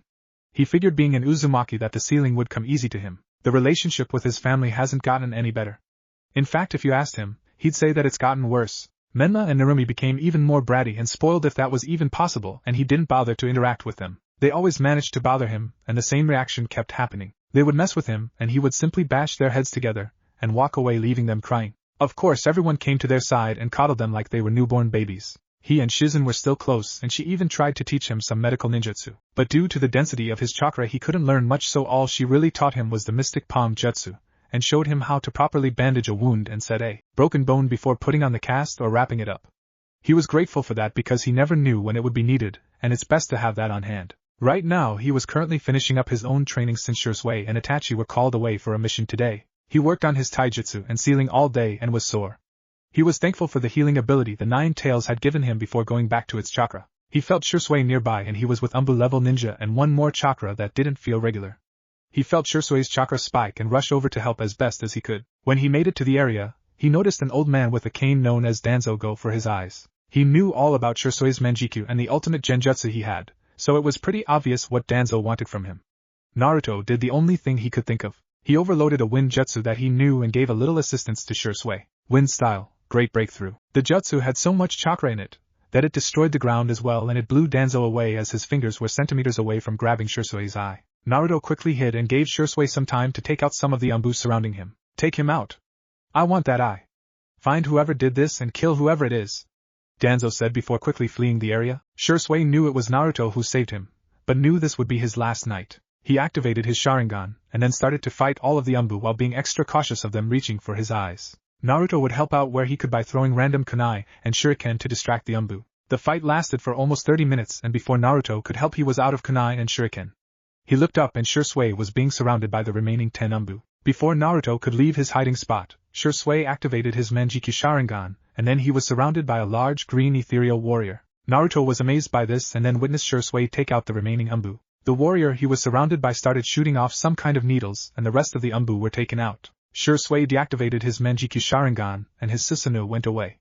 Naruto was about to jump out of his hiding spot and go towards Shisui, but Shisui vanished in a Shenshin. Naruto decided to go home and talk to Shisui the next day. Naruto woke up the next day and when he looked out his window, he saw a crow staring right at him. The stare down lasted for about 10 seconds before the crow flew away. Naruto went to the academy and he noticed all of the ninjas seemed to be on edge in the entire village so he kept his guard up. After the academy was over he went to where he usually trained and stayed there until he couldn't move anymore. He worked on his ninjutsu and fuinjutsu until he perfected all of them. As he was training he noticed a vortex start to appear in a tree to his left. He quickly made a shadow clone, substituted with it, and transformed into a leaf. When the vortex was gone a man stood there in a black cloak with an orange mask. Can I help you? The clone asked, still not looking at the man. Yes, you can come with me. I have plans for the 9 tails in your gut, the man said appearing in front of him. Sorry, but I don't contain the 9 tails. You'd have to go get the 4th Hokage's children for that. Of course you'd have to fight him, again. Yeah, I know all about how he kicked your ass when you attacked the village 7 years ago with the 9 tails, the clone said. I can easily handle the 4th Hokage. the man said and activated his Sharingan in his right eye. So you are an Uchiha. Let me guess you used the genjutsu to control the 9 tails after you ripped it out of my mother. Now who are you? The clone asked. I am Madara Uchiha. The man said. No you're not. Madara wouldn't get beaten so easily by the 4th Hokage. From what I've read about him, he wouldn't walk around with a mask on hiding who he is. Besides, your chakra levels are too low to be someone like Madara Uchiha. Plus you're like 20-something. Madara would be an old man by now if he even was still alive. I'm smarter than I look. Now unless you want to fight an entire squad of Umbu and Kakashi Hatake, I suggest you leave. The clone said. The man in the mask stabbed him with a kunai, but was shocked that the clone went up in smoke. That's when he realized Naruto must have felt him coming and quickly made a clone and left the area. He gritted his teeth and left. He was royally pissed off since he was just outsmarted by a 7-year-old. Kakashi and the squad of Umbu showed up and after 30 minutes of searching, Naruto transformed back to his normal self and continued training. When he was finally done he went back home and avoided everyone in the house. Late in the night he felt someone in his room and jumped out of the bed with his Sharingan activated and was looking around. He didn't find anybody and when he went back to bed he found a scroll on his bed with the feather of a crow on it. He opened it up and it was from Itachi detailing how he had just killed off the entire Uchiha clan. Naruto couldn't believe it. Itachi single-handedly wiped out the Uchiha clan except for his brother. He told Naruto how Shisui was dead and he committed suicide after sustaining life-threatening injuries from his fight with Danzo's Umbu. Shisui left his eyes for Naruto and gave him a list of ninjutsu to learn ranked from C to S. He also left behind some of his personal Sharingan genjutsu and instructions on how to use the dance of the teleporter jutsu. After reading the letter, Naruto sealed everything back into the scroll and then sealed the scroll in a storage seal he placed on his hand earlier in the day that was barely noticeable. He laid down to get some sleep and this would be the first time he's cried since he was baby. His tears weren't the usual tears, he was shedding tears of blood. 6 years later. It's been 6 years since the Uchiha massacre and 6 years since Naruto lost the 2 people he considered big brothers. Naruto, who is now 13, was finally about to graduate from the Shinobi Academy. In terms of strength, Naruto was as strong as a low or mid-Umbu level shinobi due to him constantly training over the years and fighting Danzo's Umbu that he kept sending after him. Danzo wanted the 9 tails power under his control and since Menma and Narumi were constantly being watched by Minato, Kushina or Kakashi, it was a no-go on getting them, so he figured he'd go after Naruto. But every time he sent a pair of Umbu after him, they never returned. Naruto's relationship with his family got so bad that Minato forgot he even existed. Kushina over the years tried to get close to him, and she even helped him with sealing a few times.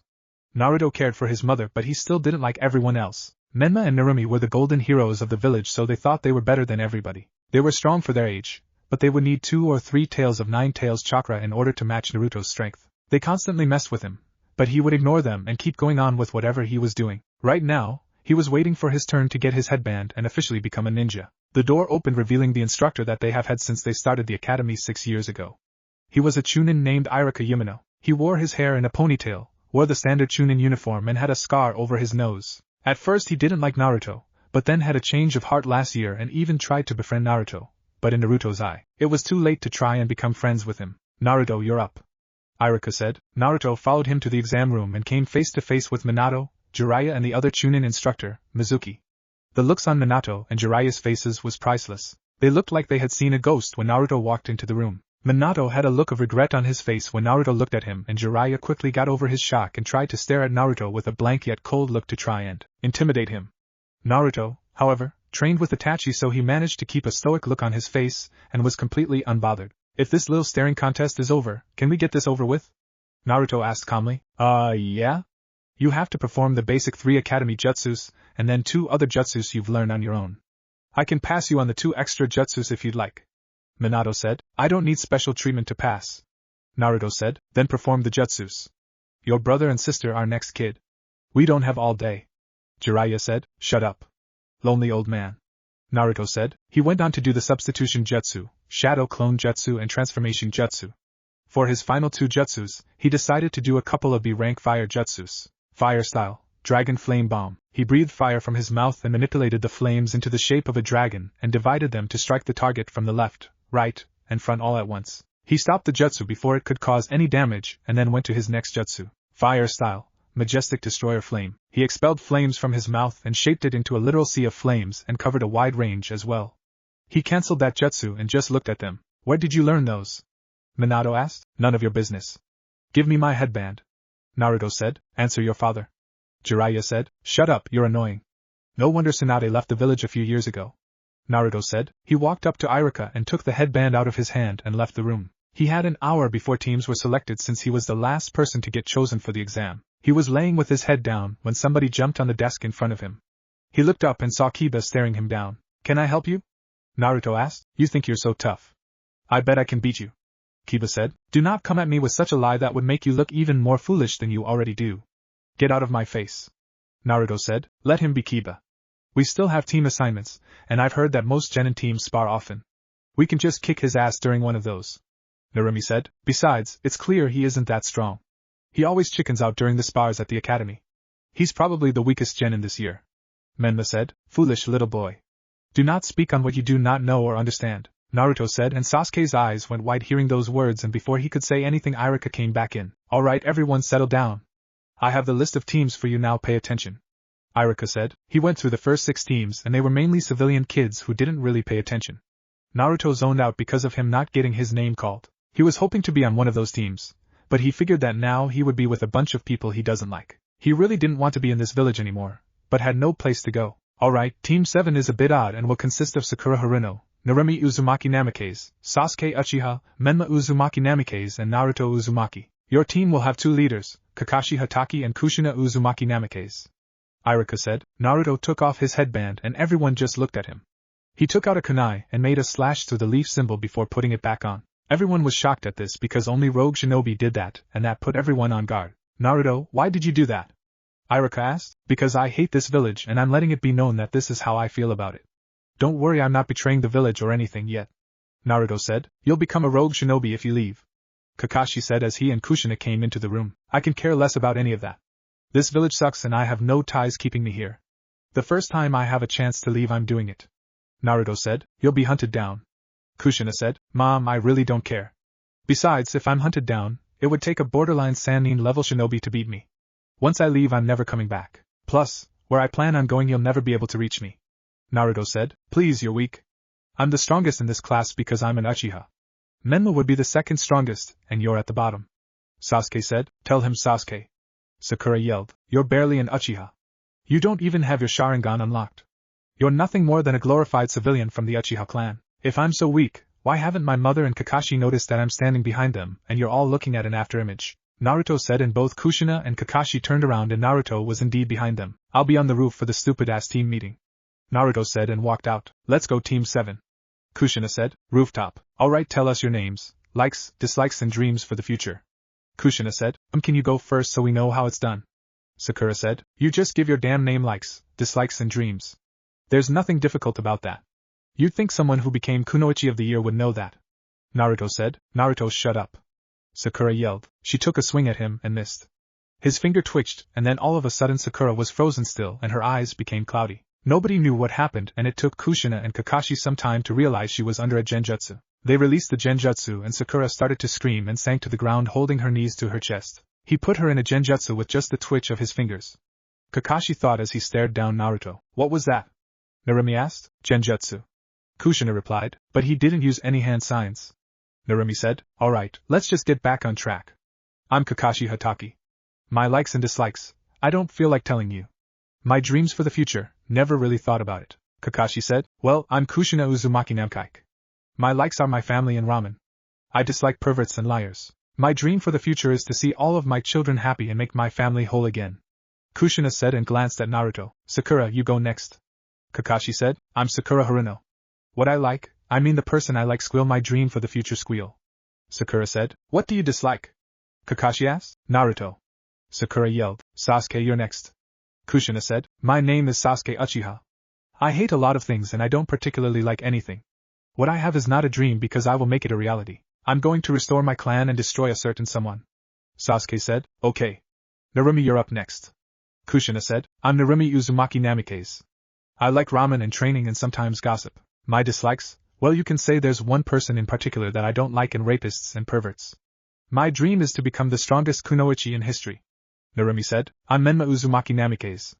I like ramen and training. My dislikes are the loser Naruto and anybody who tries to mess with me. My dream is to become Hokage and be the strongest ninja ever," Menma said. "Okay then. Last but not least, Naruto," Kakashi said. "I'm Naruto Uzumaki." Naruto said. "No likes, dislikes or dreams?" Kushina asked. "I like being left alone. I dislike this village and everyone in it, and my dream is to leave this shithole of a village. Naruto said. No friends? Kushina asked. No. My only friend doesn't live here and the people I consider my brothers, one of them is dead and the other is a rogue ninja since he killed his own clan. Naruto said. You knew Itachi? Sasuke asked. He trained me for 2 years with Shisui Uchiha before everything went down. Naruto said. I demand you teach me everything you know. Sasuke said. No. Naruto said. Meet us at Training Ground 7 at 5 a.m. You have a test to see if you'll become an actual genin or be sent back to the academy. Kakashi said, not wanting a fight to break out. What do you mean go back to the academy? Sakura asked. Out of the 29 graduates who just came here, only 9 will be accepted.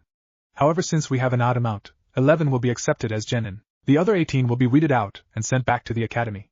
In other words, this is a make it or break it pass-fail test. The chance that you fail is at least 66%. Kakashi said. That's crazy, we worked hard to get here. What was that graduation test for anyway? Menma asked. That was just to select candidates who might become genin or not. Kushina said. What? Narumi asked. That's how it is. We decide whether you pass or fail. Kushina said. Just be at the training area by 5 a.m. Kakashi said and vanished. You heard him, 5 a.m. Kushina said and vanished. Next day, everyone was at the training ground waiting except for Kakashi. Kushina looked around as they sat around and talked. Menma and Narumi were talking together and Sakura was talking to Sasuke, trying to get him to go on a date with her. Kushina just shook her head at that. She looked around for Naruto, but couldn't see him, or sense his chakra signature. She wasn't the best sensor, but she should be able to feel Naruto's chakra. What she didn't know was that Naruto was up in the trees taking a nap. Hello everyone. Kakashi said as he appeared. You're actually on time. Menma and Narumi said. Well, I didn't get lost on the road of life and that cat wasn't around today. Plus your mother has my book. Now let's begin. Kakashi said. We can't start without Naruto. Sakura said. He's already here. Kakashi said, pointing to a tree, and they all saw him sleeping. Naruto Uzumaki, wake up this instant. Kushina yelled and Naruto burped in his sleep before waking up. Huh? What's up? He asked, rubbing his eyes. It's time for the test. Me and Kushina have 3 bells between us. You have until noon to get them from us. Whoever does not get a bell will be dropped from the ninja program. Kakashi said, holding up 2 bells, and Kushina held up the other bell. What? You can't do that. Narumi said. Yeah. Only the Hokage can drop someone from the ninja program. Menma said. My test. My rules. Now begin. Kakashi said as all the genin disappeared except Naruto, who was laying under the tree now. Naruto, sweetheart, you're supposed to try and get the bells. Kushina said. Why? We both know I'm no match for either of you. Naruto said. Why do I have a hard time believing that? Kakashi asked. I don't know. It would be a shame if the famous copy ninja was defeated by a lonely genin. If you want me to try, I will. Can I have a bell? He asked. No. Kakashi said. Oh well, I tried. Plus I already know the real reason behind this test. You should be more original in testing. This thing has been around for generations. Naruto said. How do you know that? Kushina asked. I found some journals belonging to the 3rd Hokage and read them. Interesting stuff. I couldn't believe the old man was such a pervert, but hey, apparently every Hokage had odd quirks. Naruto said. Naruto sat back and watched as his team helplessly failed to get the bells one by one. Menma got poked in the ass by Kakashi and Naruto got a chuckle out of that one. Narumi kept falling for the simplest traps and did nothing but spam shadow clones. Sakura was caught in AD rank genjutsu, something that she should easily be able to get out of. Sasuke showed some promise. He used tactics and only struck at Kakashi or Kushina when he thought he had an opening. He failed in the end when Kakashi trapped him in the ground and then the bell rang. Oh well, looks like nobody passed. I guess you all will be dropped from the ninja program. Kakashi said. Drop us from the program? That means we'll have to start all over again. You said that if we didn't take the bells that we'd be sent back to the academy. You can't just change your mind and kick us out. Menma said. Yeah. Why would you do that? Narumi asked. Because you don't think like a ninja. You think like little kids, like brats. Kakashi said. Sasuke got angry and attacked him with a kunai, but he wound up on the ground with Kakashi sitting on his back with a foot on the back of his head, and his arm being held behind his back. You think it's all about you. Kakashi told Sasuke. Let go of Sasuke. You can't step on him like he's a bug. Sakura yelled. You don't know what it means to be a ninja. You think it's a game, huh? Why do you think we put you on squads? Did you consider that question for one moment? Kakashi asked. I don't know what you mean. Sakura said. I mean, you never realized what this exercise is all about. Not even close. Kakashi said. What it's about? Menma asked. Yes, that's what determines whether you pass or fail. Kakashi said. But that's... I mean, I wanted to ask you about that from the beginning. Sakura said. Use your head. 3 people on a squad. Why do you think we would do that? Kakashi asked. How are we supposed to know why you picked 3 people? We didn't make the rules. Menma exclaimed. Yeah, you stupid scarecrow. Just tell us the answer already. Narumi exclaimed. It's so basic and obvious. It's teamwork. That's the foundation of Konoha's ninja program. Why do you think we're the best ninja village when it comes to mission completion rate? Some ninjas aren't that strong, but they make up for it working together. You all have failed miserably. Kushina said. Well, what about that loser? He didn't even try. Menma said, pointing at Naruto. I didn't try because I already figured out the test long before we even graduated. Naruto said. You could have told us. Narumi said. It's the basic rule in our ninja program. You've been paired up in groups for every activity these past 7 years in the academy, and it's never dawned on you that teamwork is essential. Kushina said. Just working together, is that what you mean? Sakura asked. That's what teamwork is, Sakura. Naruto said. Shut up. Sakura yelled, and Naruto placed her in another genjutsu that she couldn't get out of. Naruto, stop putting Sakura under advanced genjutsu. Kushina said. That was an E-rank genjutsu I put her under. Naruto said, and Kushina frowned at that revelation. How the hell did she graduate if she can't get out of a basic E-rank genjutsu? Kushina asked. Simple. Her mother has been sleeping with all of the academy teachers. Naruto said. Why are me and Menma tied to these wooden poles? Narumi asked. Because you two didn't even try to help any of your teammates. It's too late now. But if all of you had come at me and Kushina as a team, you might have been able to take the bells from us. Well, anyway, it's over. Kakashi said. Wait a minute. You set it up with 5 people, but only 3 bells.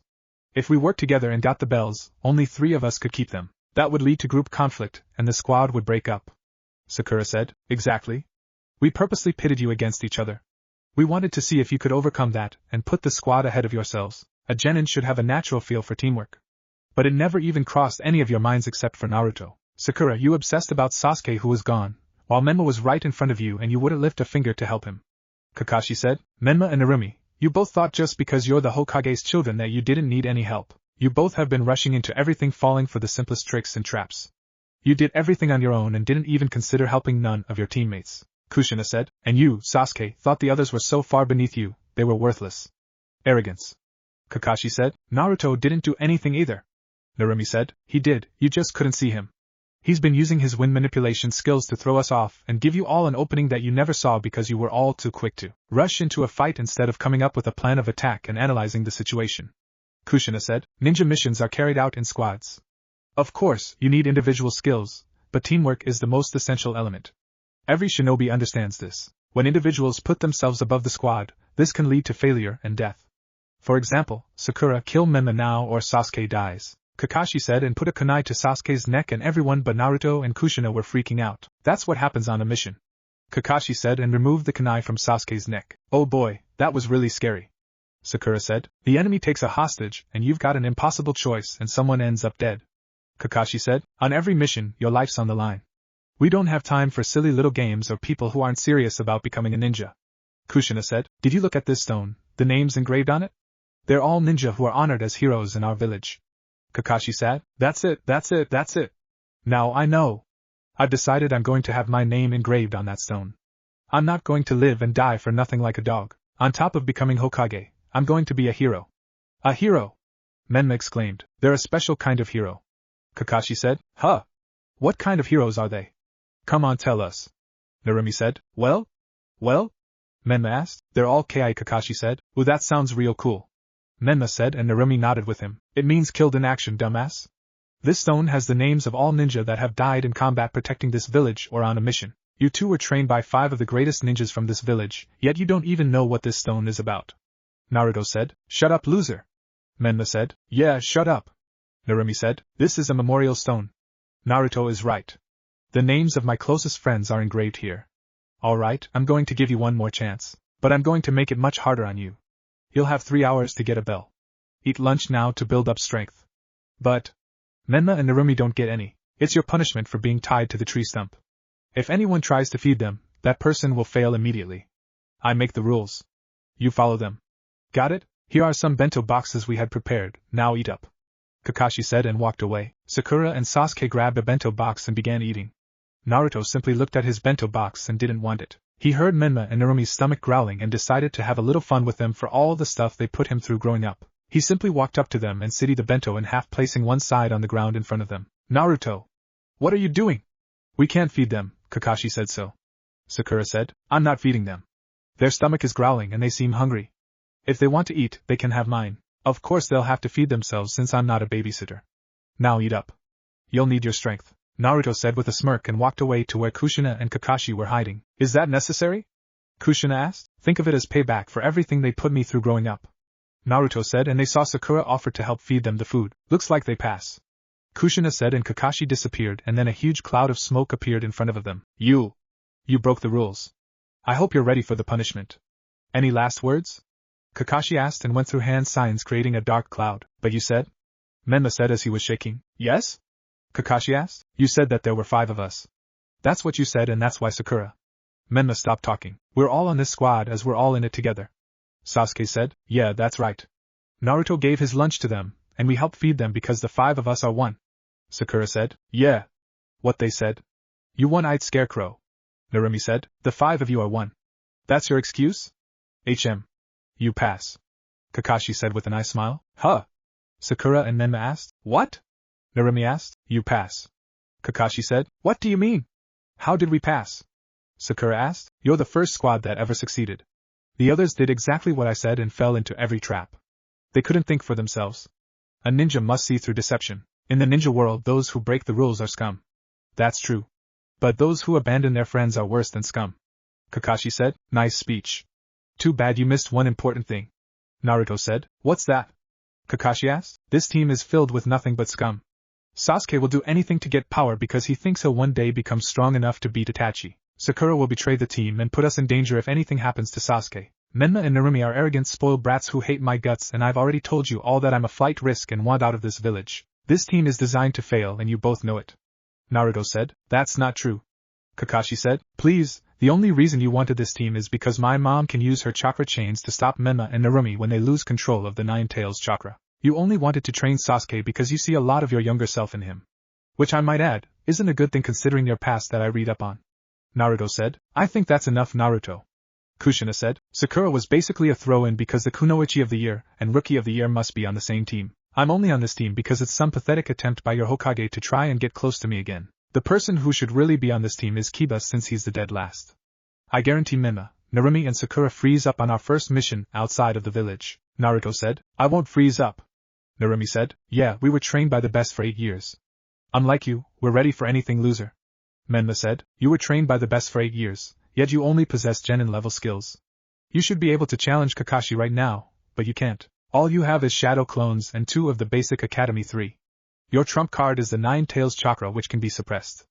You two are almost as pathetic as Sakura, Naruto said and walked away. I'll show you pathetic, Menma yelled. He tapped into some of the Nine Tails chakra and rushed at Naruto so fast that the other genin couldn't see him. Kushina got her chains ready, but before she could act, Menma had Naruto's fist buried in his gut. Naruto grabbed Menma by the throat and slammed him to the ground before giving him a chakra-enhanced kick, sensing him flying through one of the surrounding trees. Naruto! That was unnecessary, Kakashi said. Oh, but it was okay for him to attack me while using the Nine Tails chakra? You're a disgrace and will be horrible as a team leader, Naruto said and left the training grounds. Kushina looked at Naruto as he walked away. She sighed and had to face the facts. There was no way her family would be whole like she wanted. She tried over the years, but Menma, Narumi and Minato were all too full of themselves to even have a family dinner. She made up her mind. If Naruto wanted to leave the village, she wouldn't stop him. She'd rather him be happy somewhere else than have him stay in the Leaf Village and be angry and miserable. I tried, Mito. I really tried, Kushina thought and vanished. Sasuke, I'm at point B, Sasuke said. Sakura, I'm at point C, Sakura said. I got the cat, Naruto said. Naruto, you were supposed to eat for all of us to get in position, Kakashi said. Yeah, like I'm gonna wait for all of you just to catch a damn cat. Let's take this thing to the mission office and get this chore over with, Naruto said. Is the cat still alive? Kushina asked. No, Naruto said. You weren't supposed to kill it, Narumi said. You idiot! You just failed our mission for us, Menma said. Don't care, Naruto said and broke his headset he was wearing. Mission office. What did you do to my Tora? A fat lady asked. I killed it, Naruto said. Naruto, the mission was to find Tora and bring her back, Minato said. We completed the mission. If she wanted the stupid cat alive, then she should have been more specific in how it's brought back, Naruto said. I actually don't care. I wanted a dog, but my husband keeps buying me cats. I'll pay you quadruple for getting rid of the cat, she said and paid them quadruple the amount. I like this one. You may be able to join the Fire Guardian 12 if you do well in the Chunin exams, the lady said. That's if I even last here. I plan on leaving this shithole of a village, so don't bet your hopes up, lady, Naruto said. Naruto, shut up. Sakura yelled. You're going to get dad in trouble. Narumi yelled and Naruto just placed both of them in AC rank genjutsu. Listen here, loser.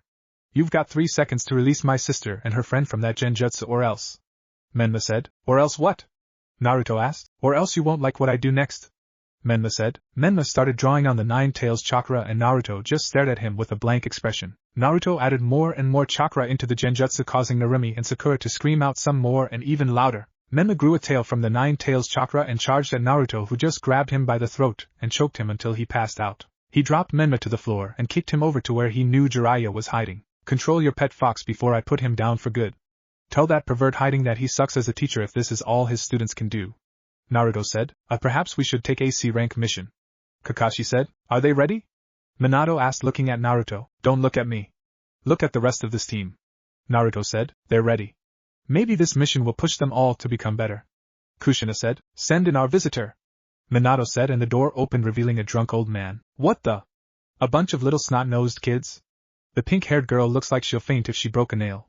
The emo kid looks like somebody killed his favorite pet. The small redhead girl can't even control her own bladder. The one-eyed scarecrow probably can't see how many fingers I'm holding up. Then we have the little one with the idiotic look on his face. You really expect me to believe he's a ninja? The man asked. Who's the little one with the idiotic look on his face? Menma asked, and everyone just looked at him. I'll demolish you. Let me get my hand on him. Menma said while being held back by Kakashi. You can't demolish the client, Menma. It doesn't work that way. Kakashi said. At least the dual-hair-colored boy looks like a ninja. The redhead beauty though, she can just do the mission by herself with me. Maybe we can get to know each other better. The man said, and then a kunai went through his bottle of sake and was stuck right by his ear. Watch how you talk about my mother. Next time I won't miss. Naruto said and glared at him. Sorry. Won't happen again. The man said. It better be. One slip up during the mission and I won't hesitate to remove what makes you a man and shove it down your throat. What's your name anyway? Naruto asked. I am Tazuna, a master bridge builder, and I must return to my country. I'm building a bridge there that would change our world, and I expect you to get me there safely, even if it means giving up your life. Tazuna said. Well, this is Kakashi Hatake and Kushina Uzumaki Namikaze.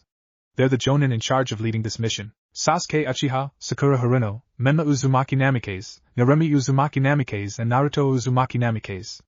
Minato said. It's just Naruto Uzumaki. I dropped the Namikaze name years ago. Naruto said. Alright everyone, pack for a 3-week-long mission and meet us at the gates in an hour. Kakashi said, and everyone left. Naruto, can you stay back for a bit? Minato asked. I could, but I'm not. Naruto said. As your Hokage, I order you to stay back. Minato said with authority. As a genin to this village I clearly don't like, I say no. Naruto said and vanished in a shunshin. How does a genin know that jutsu already? Jiraiya asked. Guess who trained him and you'll know. Kushina said. Shisui Uchiha. Minato answered. He was well known for his genjutsu and his ability to use the shunshin. Jiraiya said. Exactly. Kushina said. Well, you should get ready for your mission. Your team should do good. After all, you have the 2 strongest genin on your team. Jiraiya said. Who? Kushina asked. Menma and Narumi. Minato said. They're not the strongest genin. Certainly top 5, but they're not the strongest. Kushina said. Kushina, they're borderline jonin level shinobi. There's no way they aren't the strongest genin. Jiraiya said. You're right, they are jonin level shinobi, but that's only when they use 2 tails of the 9 tails chakra. Take away the 9 tails chakra and they're just mid-genin level shinobi. They refused to learn any taijutsu and both settled for a random brawling style. You were there when they didn't want to learn fuinjutsu. They'll never be able to do genjutsu and can't really get out of genjutsu as you saw earlier. Ninjutsu-wise, they only know the shadow clones and 2 of the Academy 3. You 2 allowed them to only rely on the 9 tails chakra and failed to actually teach them anything. I heard about you having Naruto do an extra 2 jutsus for his headband. That's the reason he wants to leave this village now. Kushina said. He wants to leave? Why? Minato asked. Because he doesn't like the village or its people. Besides me, Shizen and Anko, he doesn't have any ties to this village. He's already made a slash mark through his headband. I'll give him 6 months to a year before he leaves and I might not join in stopping him. Kushina said. He's just a genin. We can send a chunin after him and get him back. Jiraiya said. See, that won't work. You'll need to send an Umbu squad after him. He's almost as strong as Kakashi or possibly stronger than him. I've bonded and sparred with him a few times over the years. I've been fighting him at mid-jonin speeds and he was able to keep up with me. He's the strongest genin. He's essentially a seal master. His taijutsu is probably mid-umbu level. Genjutsu is, dare I say, at the level of Shisui when he was his age. It might be better. Ninjutsu, he has 4 chakra natures and mastered them all. His kenjutsu is good as well. He just doesn't have a sword that works for him. He's years ahead of all the genin we have this year and most chunin and jonin. Kushina said, I thought you were supposed to be training Menma and Narumi. We need to make sure they're strong and don't fall on that path of darkness. Jiraiya said, I'm with Jiraiya on this one, Kushina. We agreed to teach Menma and Narumi together. Minato said, that was the plan. But you two decided to ignore everything I wanted to teach them and made them only focus on brawling and some basic chakra control exercises. No ninjutsu, no lessons on breaking genjutsu, no taijutsu other than fighting like a common thug. No fuinjutsu lessons and no kenjutsu lessons. I stumbled on Naruto reading a level 10 sealing book when he was 8 and decided I would try to mend the broken relationship we had, and we've become like an actual mother and son. Kushina said, we're all waiting for you, Mom. Naruto said, appearing in the office again, I'm on my way. Kushina said and left. Naruto. Stay back for a second. Minato said, no. Naruto said and vanished. This isn't good. With Naruto being so strong, Menma and Narumi will become obsessed with being stronger than him and will possibly do anything to get strong. We need to train them harder now. Jiraiya thought. Minato. We need to up Menma and Narumi's training. If they see Naruto's true strength, they can begin to obsess over power and take any way they can. Jiraiya said, I know. We'll talk to them after the mission. Minato said, what about Naruto? Jiraiya asked. I'll have an UMBA unit keep an eye on him whenever he's in the village. Since he's a flight risk, I'll have to hold him back from being promoted. He can still compete in the Chunin exams, but he won't be able to make Chunin. He'll stay a genin until he is no longer a flight risk. Minato said, and Jiraiya nodded, unaware that Kushina was right outside the door listening. Team 7. Yeah. Alright. Menma exclaimed as they walked out of the village gates. What are you getting so excited about, Menma? Sakura asked. This is the first time I ever left the village. I'm a traveler now. Menma said, looking around. Hey, am I supposed to trust my life to this runt? He's a joke. Tazuna said, and Menma stopped looking around. He's with us and both Kushina and I are jonin, so you don't need to worry. Kakashi said, he's just excited about being out of the village. I'm sure all of them are. Kushina said, I know I am. Narumi said, I've been out of the village before with my family. Sakura said, Sasuke said, hey. Never insult a ninja.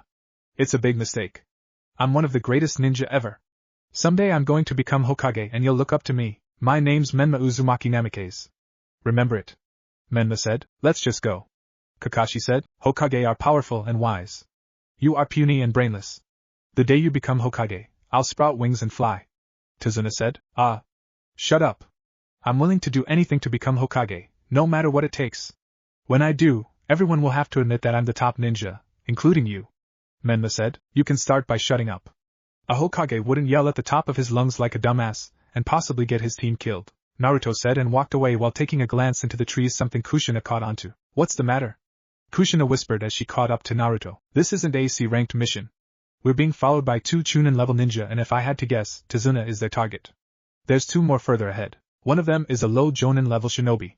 The other is as strong as Kakashi. Naruto whispered, we have to go back. Kushina whispered, no we don't. We have a Kage-level Kunoichi, an elite Jounin and a mid-Umbu level Genin. We'll be fine. Naruto said, yes, but you've never fought anyone outside of me. Kushina said, not true. That old man Danzo, who's on the council, kept sending his illegal Umbu after me over the years and I've had to fight them off. He thinks I still have some of the 9 tails in me, but me and you know that I don't. He stopped sending them when I was 11 since they would never return. Naruto said, why didn't you tell me? Kushina asked, because your mother instincts would kick in and you'd go and kill him. Can't have one of the 3 people I actually care about in this village get sent away because of Danzo. He'll get what's coming to him, but for now, careful planning is needed. Naruto said, excuse me, Mr. Tazuna? Sakura asked, what is it? Tazuna asked, your country is the land of waves, right? Sakura asked, yeah, what of it? Tazuna asked, Kakashi-sensei, there are ninja in that country too, aren't there? Sakura asked, no, there are no ninja in the land of waves. But in other countries there are hidden villages, each with their own different customs and cultures, where ninja reside. Kakashi said and paused before continuing, to the people of this continent, the existence of shinobi villages means strength, military strength. In other words, that's how they protect themselves and maintain the balance of power with neighboring countries. The ninja villages are not controlled by any government, they're independent and have equal status. A small island like the Land of Waves has natural protection from the sea, so there's no need for a ninja village. The 5 ancient lands that possess shinobi villages are the lands of fire, water, lightning, wind and earth. Each occupying vast territories. Together they are known as the 5 great shinobi nations. Only the leaders of these hidden villages are permitted the name Kage, which means shadow, Hokage, Mizukage, Reikage, Mizukage and Tsuchikage. These are the leaders of the 5 shadows that reign over thousands of ninja. Kakashi said. Then Lord Hokage is really important. Sakura said. Our dad is pretty awesome.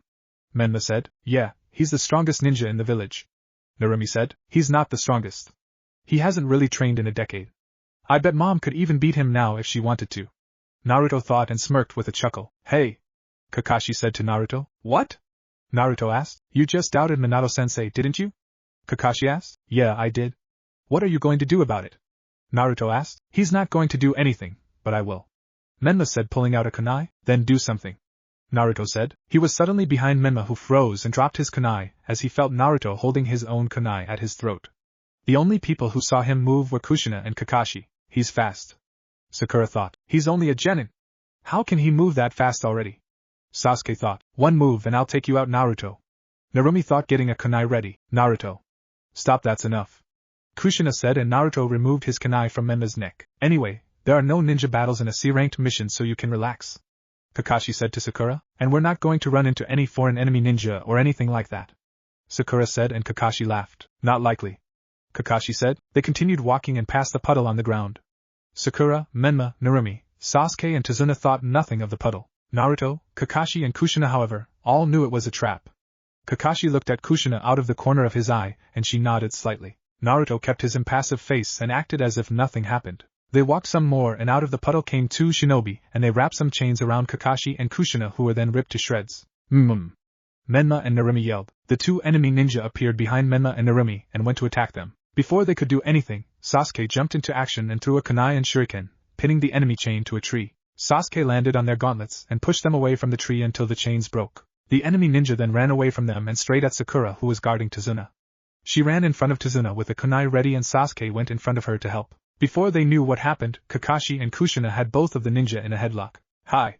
Kakashi said. Hey guys. Kushina said. Kakashi and Kushina sensei. They're alive. Sakura thought. Huh, show off. Sasuke thought. Wait, what? Menma asked. I thought you both were dead. Narumi exclaimed. We used the substitution jutsu and a small genjutsu. Kushina said. Sorry we didn't help you right away, Menma. I didn't mean for you to get hurt. We just didn't think you'd freeze up like that. Kakashi said. They saved me after all. Tazuna thought. Good job, Sasuke. You too, Sakura. Kakashi said, and then they heard a loud scream. So, Tazuna. Not that I care, but why did you lie about the mission? Naruto asked. What do you mean? Kushina asked. This is an A-ranked mission.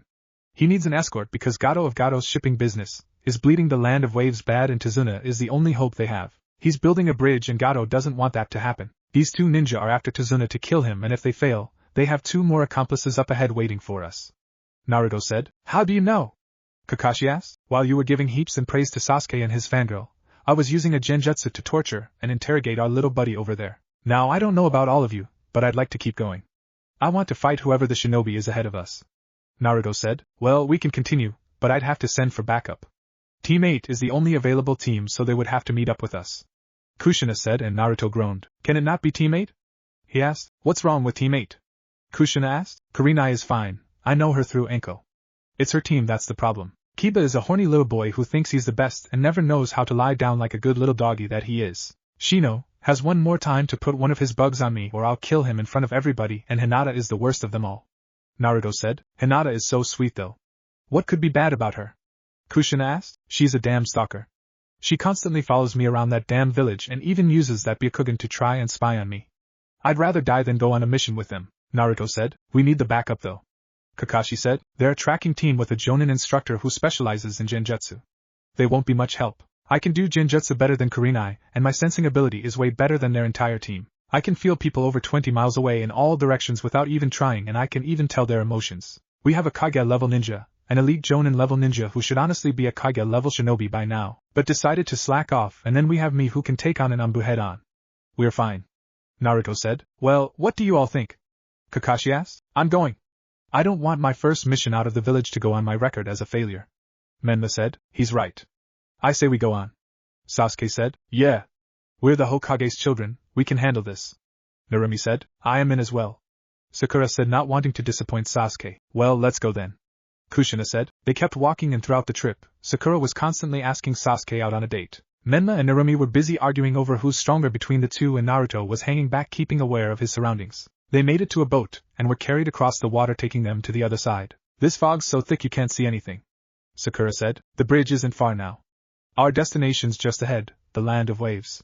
The man rowing the boat said, and as they sailed further, the bridge that was being built came into view. Whoa! It's huge! Menma said. What? Quiet. I told you, no noise. Why do you think we're traveling like this, huh?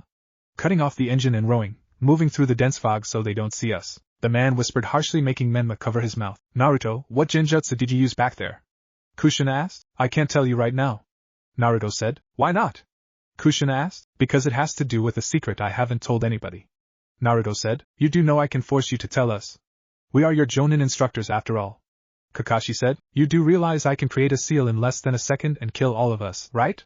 Naruto asked. He's bluffing. Narumi said. Yeah, only Mom, Dad and Pervy Sage can do that. Menma said. He's not lying. He's a seal master, and is the youngest seal master in Konoha history and soon to be in Uzumaki history. Within a few years he'll be better than me, and I'm the best seal master there is alive. Kushina said. You're better than Lord Fourth? Sakura asked. I'm the one who got him into sealing. Kushina said. Wait, even though he's a seal master, you're better than him? How is that possible? Sakura asked. He's a seal master by Konoha standards. By Uzumaki standards, he's a rookie. Naruto's considered an intermediate fuinjutsu user. Only thing Minato has over him is speed, since he's been making seals for almost 20 years.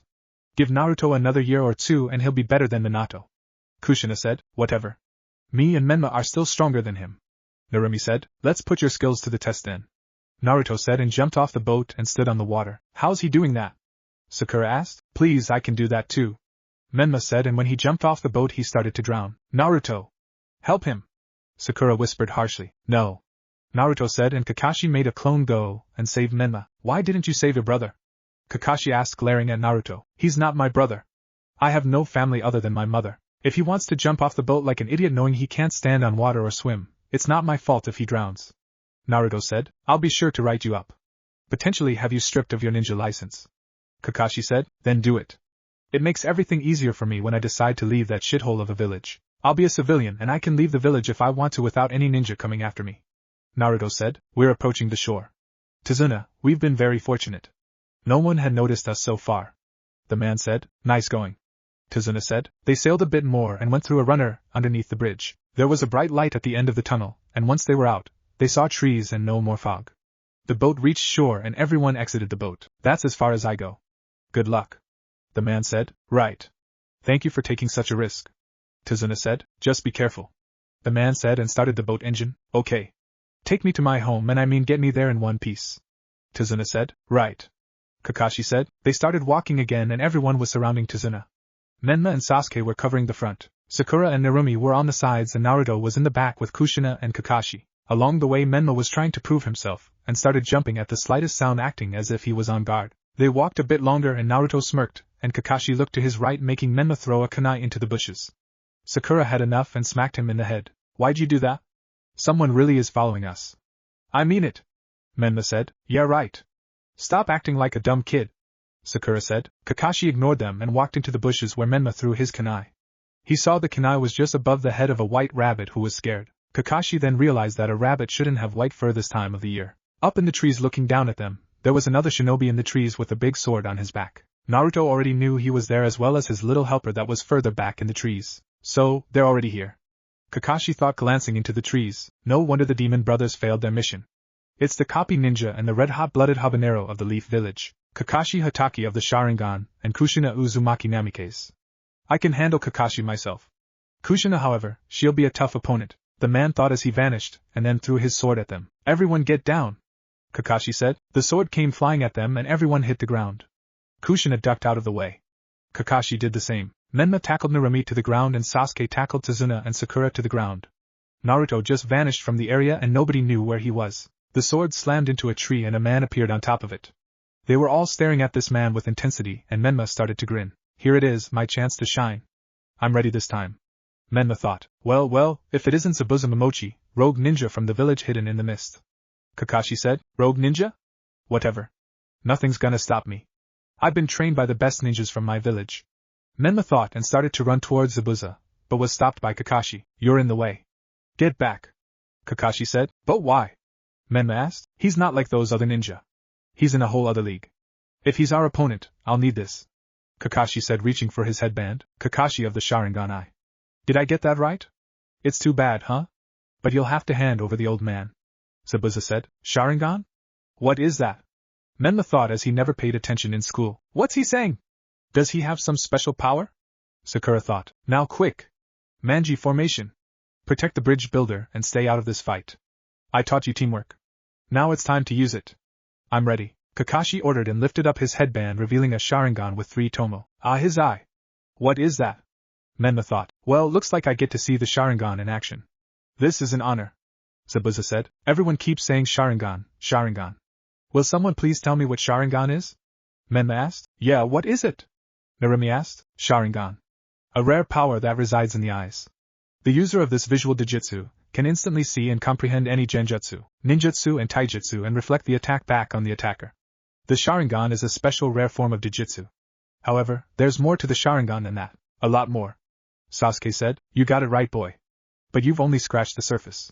The Sharingan can analyze an opponent's technique and then copy it to the smallest detail, Zabuza said, and mists started to form. As for you, Jonin, in the assassination unit of the Hidden Mist, we had a standing order to destroy you on sight. Your profile was in our bingo book. It called you the man who copied over 1,000 jutsu. Kakashi, the copy ninja, Zabuza said, and everyone was so busy focused on Kakashi and Zabuza that they didn't notice Naruto grab Kushina and disappear. Wow. That's so cool. Menma said. Kushina Naruto, why'd you grab me? Kushina harshly whispered. Zabuza has an accomplice. Naruto said. Good, so let's grab whoever it is and take out Zabuza. Kushina said. No. Kakashi should be able to handle Zabuza. If the accomplice gets involved, then Menma, Narumi and Sasuke should be able to handle whoever it is. Naruto said. Sakura too. Kushina said, and Naruto just looked at her. Okay, not Sakura. If we're not here to grab the accomplice, then what are we doing here? Kushina asked. Have you been hearing voices since we came to the Land of Waves? Naruto asked. A little bit. All Uzumaki clan leaders have been known to hear them. Uzushiogakure is close to the Land of Waves, so I've been hearing them. Why? Kushina asked. Because the same voices have been in my head since we reached the Land of Waves, and they're getting stronger and stronger. Naruto said. That means you're definitely the next in charge. Kushina said sadly. I know. But the thing is, something else is calling out from me in the same direction. It's telling me to come and release them or come save them. I want to check it out. Naruto said. We're in the middle of a mission. Kushina said. So let's make a blood clone with a reinforcement seal on them and head to see what's calling out to me. They'll never know the difference, and we can release the clones when we get back. It's something over there still, something important, and I want to grab whatever it is before an enemy finds a way to get into the island. Naruto said, and Kushina thought about it for a few seconds. Alright, let's go. Kushina said. They made their blood clones and had them go back and watch over Team 7. The real Kushina and Naruto took off towards Uzushiogakure. They ran across the water quickly and were grateful for their large chakra reserves and high stamina levels. They both ran full speed, which was a shock to Kushina that Naruto kept up with her because she had Kage-level speeds due to her keeping up with training after giving birth. She wasn't as fast as Minato or the 4th Raikage, but she was close to them. Naruto, how fast are you? Kushina asked while running. I don't know. Ever since I learned how to make resistance seals and have them increase when it became too easy for me to move around, I've never deactivated them. Naruto said. You do realize I'm running at full speed, right? Kushina asked. Now I do. I thought you were running slow in order for me to keep up.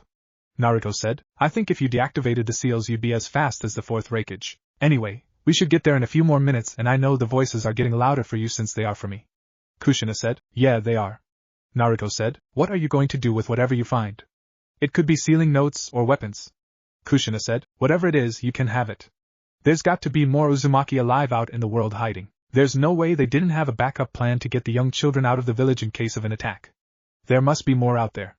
Naruto said. Are you sure you don't want it? Kushina asked. We both know when you pass over the title of clan head that I'll be away from the village. I don't want the clan head seat. Narumi can have it. Naruto said. Where will you go? Kushina asked. Another dimension. Naruto said. How's that even possible? A seal or something? Kushina asked. No. What I'm about to show you cannot be repeated to anyone. Naruto said. What is it? Kushina asked. This. Naruto said and activated his Sharingan. What the hell? How? Kushina yelled, and Naruto went on to explain everything to her about the 9 tails and how he unlocked his Sharingan. Let me get this straight. The 9-tailed fox is no longer inside of you and is now split into 2 with Menma and Narumi each holding a half. The 9-tailed fox also unlocked your Sharingan, which is from Minato's lineage that he doesn't even know about, and the 9 tails also gave you an incredible healing ability. Kushina said. Yeah. Naruto said. Wait, the Sharingan doesn't have any abilities that can open a portal to a different dimension. Kushina said. Yes, it does. Naruto said and activated his Manjikyu Sharingan. Naka's Manjikyu design. What is that? Kushina asked. This is the Manjikyu Sharingan. The 4th level after the usual 3-tomo Sharingan, and is only activated after a deep emotional situation. It is usually activated when somebody close to you dies. Naruto said sadly. Shisui is what caused you to activate your Manjikyu. Kushina said. Yeah. I've had it since I was 7. The Manjikyu grants you better vision and unique abilities like the Kamui, Tsukuyomi, Kodo Amatsukami, Amaterasu, Kagutsuchi, Izanami, Izanagi and Susanoo. Naruto said. What's the price? This sounds too good to not come with a price. Kushina said. The price is if you overuse the Manjikyu Sharingan then you become blind and must seek out a pair of Manjikyu Sharingan eyes from a relative to achieve eternal light. Naruto said. None of your relatives have the Sharingan though. So you'll become blind then? Kushina said. No. I already have a pair of eyes sealed away that were given to me. The 9 tails tweaked my Manjikyu so I can use any pair of eyes to gain eternal light. Naruto said. Whose eyes? Kushina asked. Shusui's. After he died he gave his eyes to Itachi who gave them to me saying Shisui wanted me to have them. Naruto said. How close are you to losing your eyesight? Kushina asked. I'm still a long way away from losing it. I've only used my Manjikyu abilities on the Umbu that Danzo would send after me. Naruto said. What abilities do you have? Kushina asked. Tsukuyomi, Kamui, Amaterasu and Kagutsuchi. I guess I have the Susanoo as well, but I just haven't unlocked it yet. I've pretty much got all of those abilities completely mastered. You should know about the Kamui. Naruto said. How would I know? Kushina asked. It's how that masked man who claimed to be Madara Uchiha was able to move you so quickly.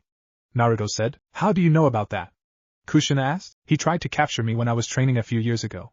I have the Uzumaki sensing ability, but mine is enhanced so I was able to sense him coming. I tricked him with a shadow clone and due to me talking to the 9 tails I told him that I knew about everything that happened when we were born. He'll be back so if you want Menma and Narumi to live, then you better make sure they are trained seriously. He might have a group of people gathered up right now to capture all the tailed beasts. Itachi told me about this group called the Akatsuki that he's joining. Naruto said. Why didn't you say anything? Kushina asked. When it happened, we didn't exactly have a relationship. Actually we never even talked unless it was me getting in trouble for something Menma and Narumi did. After a while, none of you actually paid attention to me. Naruto said. I know. I was too caught up in Menma and Narumi being the child or children of prophecy that I was neglecting you. It took Anko bringing you home one day after she helped you train for me to realize I was neglecting you. Kushina said. It's water under the bridge now. We're actually like a mother and son now. Naruto said. I don't know everything though. Who was that girl on your 5th birthday? I haven't seen her around the village at all. Kushina said. Her name's Raven. She wasn't from this dimension and was here because her mother was showing her how to use her powers. She actually gave me a gift that day, Naruto said and pulled out the violet kunai. That's a nice kunai. I didn't know they made kunai this color though. Kushina said. They don't. Raven used her powers to make this and even engraved her name on it. Naruto said. Wait, is she the reason you want to go to a different dimension? Kushina asked. I got the idea from her mother when she said they weren't from this dimension. It would be nice to look for Raven when I leave, but I'm not really looking for her. I just want to go somewhere and be happy. Naruto said. I know. How are you going to open a dimension portal though? Kushina asked. I've been working on a jutsu with my Manjikyu Sharingan. It's called Dimension Pataru. I haven't really gotten it to work yet, but it's about 65% complete. I'll have it done in a few months hopefully. Naruto said. How did you come up with that? Kushina asked. It happened one day when I was practicing the Kamui. If I can trap things in a pocket dimension that only I can access, I thought about being able to transfer myself to another dimension itself. I combine it with the power of the Kamui and Hiraishin, but it only works with the Manjikyu Sharingan. It's supposed to open up a portal that allows me to walk through it and enter another dimension. Naruto said. That's impressive. I do have to admit though, I don't want to see you leave. Kushina said. I know. Maybe we'll be lucky enough to get a summoning contract and sign it. We'll be able to send letters through them. The summoning jutsu is basically like dimension traveling. Naruto said. Well, let's find one that we can both agree on that will work for us. Kushina said as they reached Uzushiogakure. Wow, this place is amazing despite all of the destroyed buildings and skeletons. Naruto said. I know. I grew up here and had a few friends before I was moved to Konoha. Kushina said. You realize they kept you and Mito in Konoha because they wanted the Uzumaki sealing scrolls, right? Naruto asked. Of course I knew that. What they didn't know was that only an Uzumaki can learn those seals because only an Uzumaki can read them. I guess that's why Menma can't read them since his Namikaze genes are dominant. Narumi was able to read it, but it was too complicated for her to understand. You on the other hand, I don't know. Neither of your genes are dominant. It shows in your hair half blonde half red. It's amazing. Kushina said. Maybe it's because I can use the Uzumaki chakra chains. Naruto said. You can use the Uzumaki chakra chains. Kushina said as her hair split up into 9 flowing parts. Yeah. Naruto said, shrinking away. Why didn't you tell me? Kushina yelled. I thought you knew. I used them a lot to get practice. It must have slipped my mind. Naruto said. I'll accept that answer. Now we've reached the center of the village and the voices are the loudest here. Kushina said. They entered the main building of the Uzumaki clan and walked over to a seal on the wall. Kushina and Naruto both poured chakra into the wall, and it crumbled away. The voices became even louder, giving them both a headache. They walked down some stairs and Naruto had to use his fire manipulation to create a flame in his hand. This impressed Kushina because she's never seen anything like that before. They reached the end of the steps and stood looking at about 15 to 20 scrolls that they knew were sealing scrolls. They also saw a blood-red sword on the wall with a pitch-black handle. Kushina grabbed the sword and spaced out for a minute before she came back to reality, and gave Naruto the sword, who did the same thing. That son of a bitch. I can't believe he'd go so far as to sell us out. I'm going to kill him. Kushina said. I feel the same, Mom, but Danzo needs to be dealt with carefully. At least we know that there were a lot of Uzumaki who fled before they were wiped out. Right now we need to focus on getting the rest of the stuff in this vault, and then activate the seal that will destroy every trace of the Uzumaki clan on the land. Naruto said. You're right. I still want Danzo dead. He goes after my baby and then I find out he's the reason why my people were wiped out. His days are numbered. Kushina said, and Naruto walked over to the scroll that was by itself. Whoa. Naruto said. What? Kushina asked. It's the Uzumaki summoning scroll. It says only those who are able to hold the sword without getting electrocuted will be able to sign the contract. Naruto said. What contract is it? Kushina asked. It's the bird summoning contract. The eagles and falcons created a lifelong contract with the Uzumaki clan, only being available to those who were able to hold the blood-red sword they created for us. The Uzumaki quickly accepted the contract because the eagles represented inspiration, release from bondage, victory, longevity, speed, pride, and royalty. The falcon represents vision, freedom, and victory. All of these were traits required to hold the sword. However, since the attack happened, no one was able to ever sign the contract. I guess the eagles and falcons have been somehow updating the scroll after the clan was wiped out. Naruto said. Let's sign it then. Kushina said, and they both signed their names in blood and watched as both their names turned golden. Should we summon them now? Naruto asked. No. Let's seal up the sword and the rest of the scrolls. Everything that wasn't taken to Konoha with Mito and me is all in here. Kushina said. They both sealed the scrolls away and left the temple. They walked around the island and Kushina gave Naruto a bit of a history lesson on their fallen family, and even told him stories about her life before she came to Konoha. Naruto listened to every word she said because what she's telling him wasn't learned in the academy. Nightfall came and they were standing up high on a tree. Kushina activated the seal and watched as everything was absorbed into it, and watched as the seal burned away into nothing, erasing all traces of the Uzumaki clan from living here. Let's go back. Kushina said. We'll need a ride. Naruto said. Let's summon a creature from the contract. Kushina said, biting her thumb, going through hand signs. Summoning jutsu. A large puff of smoke appeared and a loud screech came from within the smoke. The smoke blew away and a large 50-foot eagle was standing before Naruto and Kushina. I see we have two new summoners. I am Remo, leader of the Eagle clan. It is a pleasure to meet you, Naruto and Kushina Uzumaki. Although, the boy has an odd color of hair, Remo said. He's half Uzumaki and apparently his genes couldn't dominate the other, so apparently it's somehow adapted and he gained powers from both of his clans. Kushina said. He's only a half Uzumaki and he was able to hold the sword and sign the contract. The boy must be something special. Now, I am the boss of the Eagles and only wish to be summoned during battle. However, since it is the first time I've been summoned, I'll allow it this time. What do you require of me? Remo asked. We need a lift back to the land of waves. We ran here and we're too tired to run back tonight. I have my other children over there as well and I'd like to get back to them as quickly as possible. Kushina said. More Uzumaki? You should have them sign the scroll. Remo said. They won't be able to sign it or hold the sword. Kushina said. Why not? Remo asked. One of them can't read the Uzumaki Fuinjutsu scrolls and the other can read them, but it's too complicated for her to understand. Neither of them meet the requirements to sign the scroll or hold onto the sword. Kushina said. Yet this one is able to completely read the Uzumaki scrolls, understand the Fuinjutsu, and hold the sword and sign the scroll. This is interesting. Now, hop on and I'll give you a lift back to the land of waves. Remo said. Land of waves. After getting dropped off at the land of waves by Remo, Kushina and Naruto walked around Wave Country a bit and saw how much Gato was affecting them. The entire place looked like the slums in Konoha, and it made both of them angry. They made it to Tazuna's house, and after destroying their blood clones and receiving the memories of what happened while they were gone, Kushina couldn't help but frown. Menma almost got himself killed running into the fight between two elite ninja, and if it wasn't for Kushina's clone using her chakra chains, Menma would be dead right now. He's in for it tomorrow. Kushina said. Zabuza will bring backup. He's still alive and knows he can't take you and Kakashi on by himself. From his injuries, I'd say he'll be back in about another week or two, Naruto said. How do you know that? Kushina asked. Shizen taught me about the human body, injuries and how to mend broken bones, place a cast or just wrap a bandage the proper way before she left with Tsunade. I know how to do the mystic palm jutsu, but that's all I'd be able to learn due to my chakra being so dense and having such high reserves. She also gave me the talk about men and women, which I might add was kind of disturbing at the time. Naruto said. Why'd she give you the talk at such a young age? Kushina asked. She said the life of a ninja can bring many surprises and she didn't want me to be unprepared for anything, so she gave me the talk. Naruto said. I guess I'll have to give Menma and Narumi the talk. Kushina said. Menma might not listen. He's a bit like Kiba when it comes to women. Narumi will listen since she still has that fascination of meeting her one true love or being rescued on some big mission and falling in love. Naruto said. Why do you know that? Kushina asked. I sat behind her, Sakura and Ino during the academy every day for years. It's all they would talk about. Naruto said. Let's just get some sleep. We'll deal with everything tomorrow. Kushina said. Next day, I think I overdid it with my Sharingan. Kakashi thought. Waking up, huh? Are you alright? Tsunami asked. I've been better. It'll be a week before I can move normally. Kakashi said, sitting up. See, it's better if you don't move, so just lie down. Tsunami said. Right. Kakashi said. Look, Sensei's coming around.